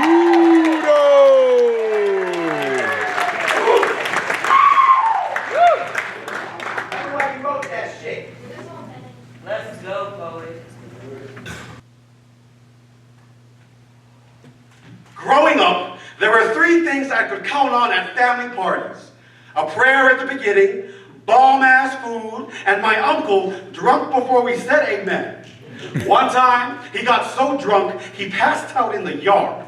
Another time, he broke our living room window, and once, twice, 3 times, he beat my aunt. People tell me that I look like him. My uncle, who's drunk so often, I only hear his voice in cursive. Only know his footsteps by the way they stumble and can fit every sober memory I have of him into a whisper. See, my uncle is the village drunk. So when my therapist tells me that I have a drinking problem, I tell her she's wrong because other than our looks, I am nothing like my uncle. To which she responds with, "You don't have to be an alcoholic to have a problem with alcohol." And I'm reminded that those who have a family history of alcoholism have a higher risk of developing a drinking problem. That my tongue said "I love you" on the first date with the bar. That my throat is a carpool lane for tequila shots. My bloodstream is the highway where the lights stay green for vodka. Where bottomless mimosas have no speed limit. Where beer is a quick stop for gas on the way to becoming my uncle.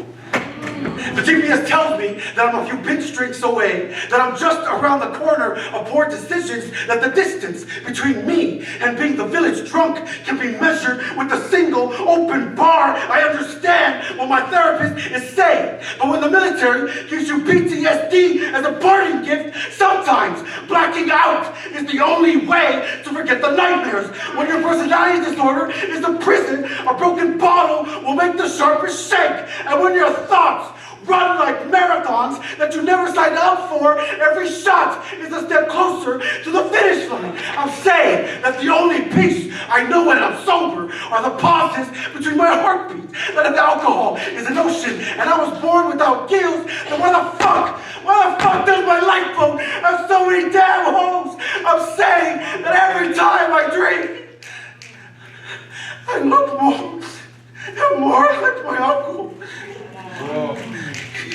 He's buried next to my grandfather. Their graves are sunken shipyards, and I can feel the water around me rising.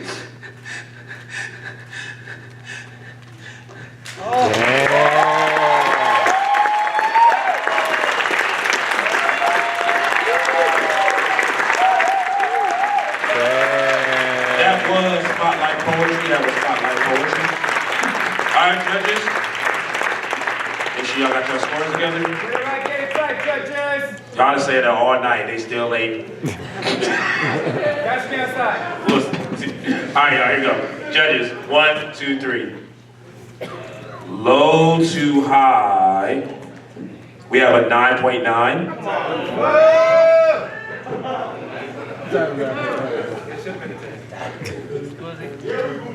I know you did. However, 10, 10, 10, and 10 for the moment, y'all. It gives us a perfect 30. As someone in the audience just said, Yahoo.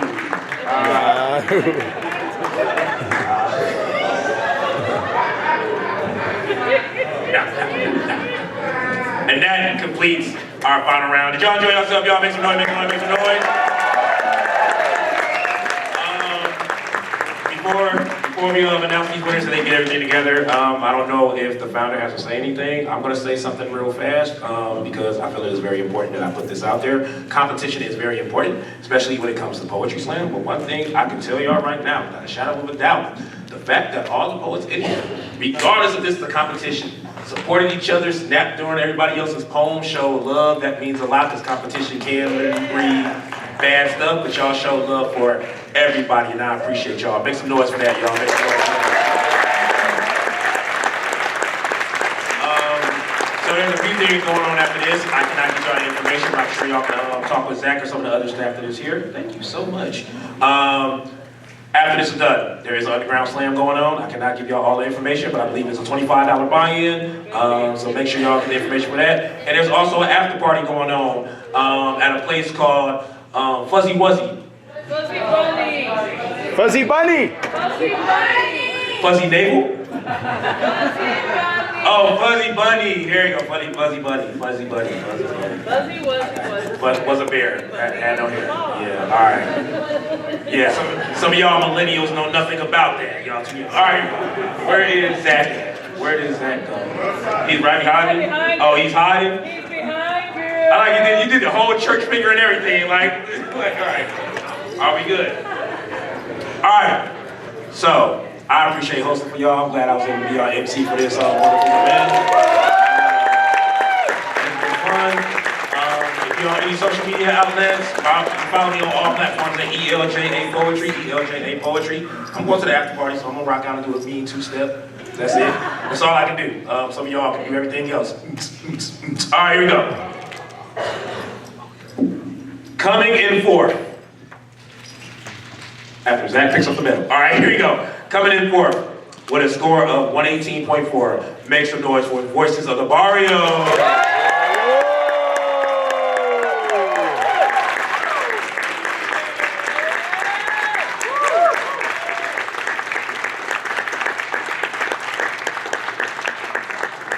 gonna let them get their medals real quick. Give them the medal. Give them the medal. Give them the medal.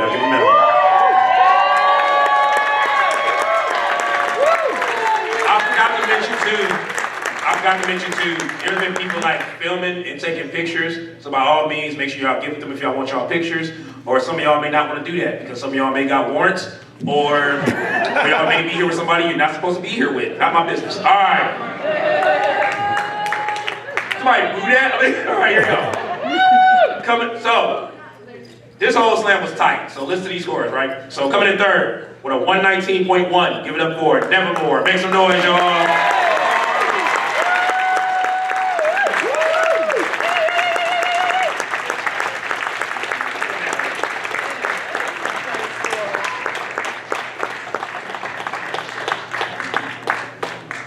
Myself over here so I don't get in front of nobody's pictures. I'm gonna try not to get in nobody's way. Hope y'all don't get no feedback.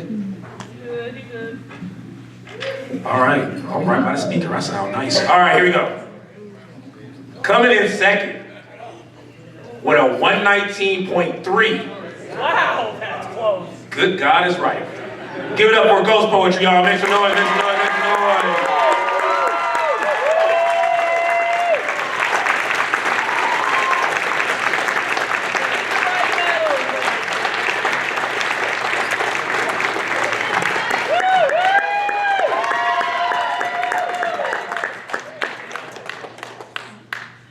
We should cue music or some of these things, because you always play that big song at the end, and streamers come down, and all that stuff. Yeah. All right, y'all, which means that you're winner of this year's Chicharra Poetry Festival, and will also be splitting the money with the host. Good luck with that. With a 119.9. Make some noise for Spotlight Poetry, y'all.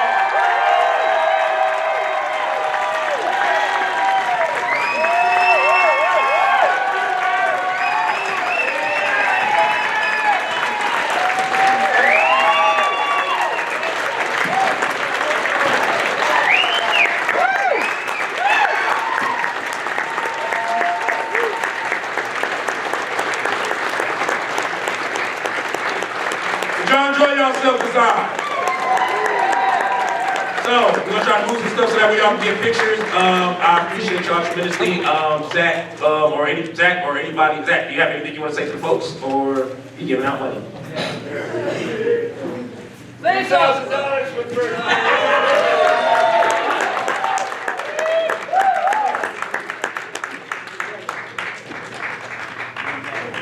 All right, giving out money. You good? You giving out cash? You got anything you want to say to the audience, people? Give it up for T Spotlight, y'all. Got some words to say. Give it up, y'all. Give it up, give it up, give it up. How y'all doing? Everybody good? One more time, give it up for everybody that hit this stage. The competitors, the sorbet poets, everybody that touched the stage, give it up, the sax. I am Javon Johnson. I'm the coach of Spotlight. I am an old slammer. I'm moisturized, so I don't look that old, but I am an old slammer. I'm an old head from back in the day. And Elle, the lovely Elle, reached out to me and asked if I would coach. And I said, yeah. I think it's ridiculously important for old slammers to come back and coach and be in the community. I have been fortunate to be very successful in slam myself as a competitor, and most of that was due to the fact that older slammers, older than myself, came and offered me correction, came and offered me guidance, and I only hope to be yet another steward of this community, if not as a competitor anymore, which I don't have in me left, certainly as a coach. And I cannot be more proud of this young team. We came together quickly, but they put in the fucking work, and good people. This is what putting in the work looks like. Thank y'all very much. All stay beautiful. Alright, so for all my poets that got prizes and trophies, make sure y'all sign off on y'all bout sheets so that way we can acknowledge your acceptance of the prizes. Once again, after party at Fuzzy Bunny. And don't forget, tomorrow is the poet picnic tomorrow at noon. Other than that, I love y'all. Looking forward to see y'all at the after party and the Underground Slam. See y'all in a bit. Give yourself a round of applause.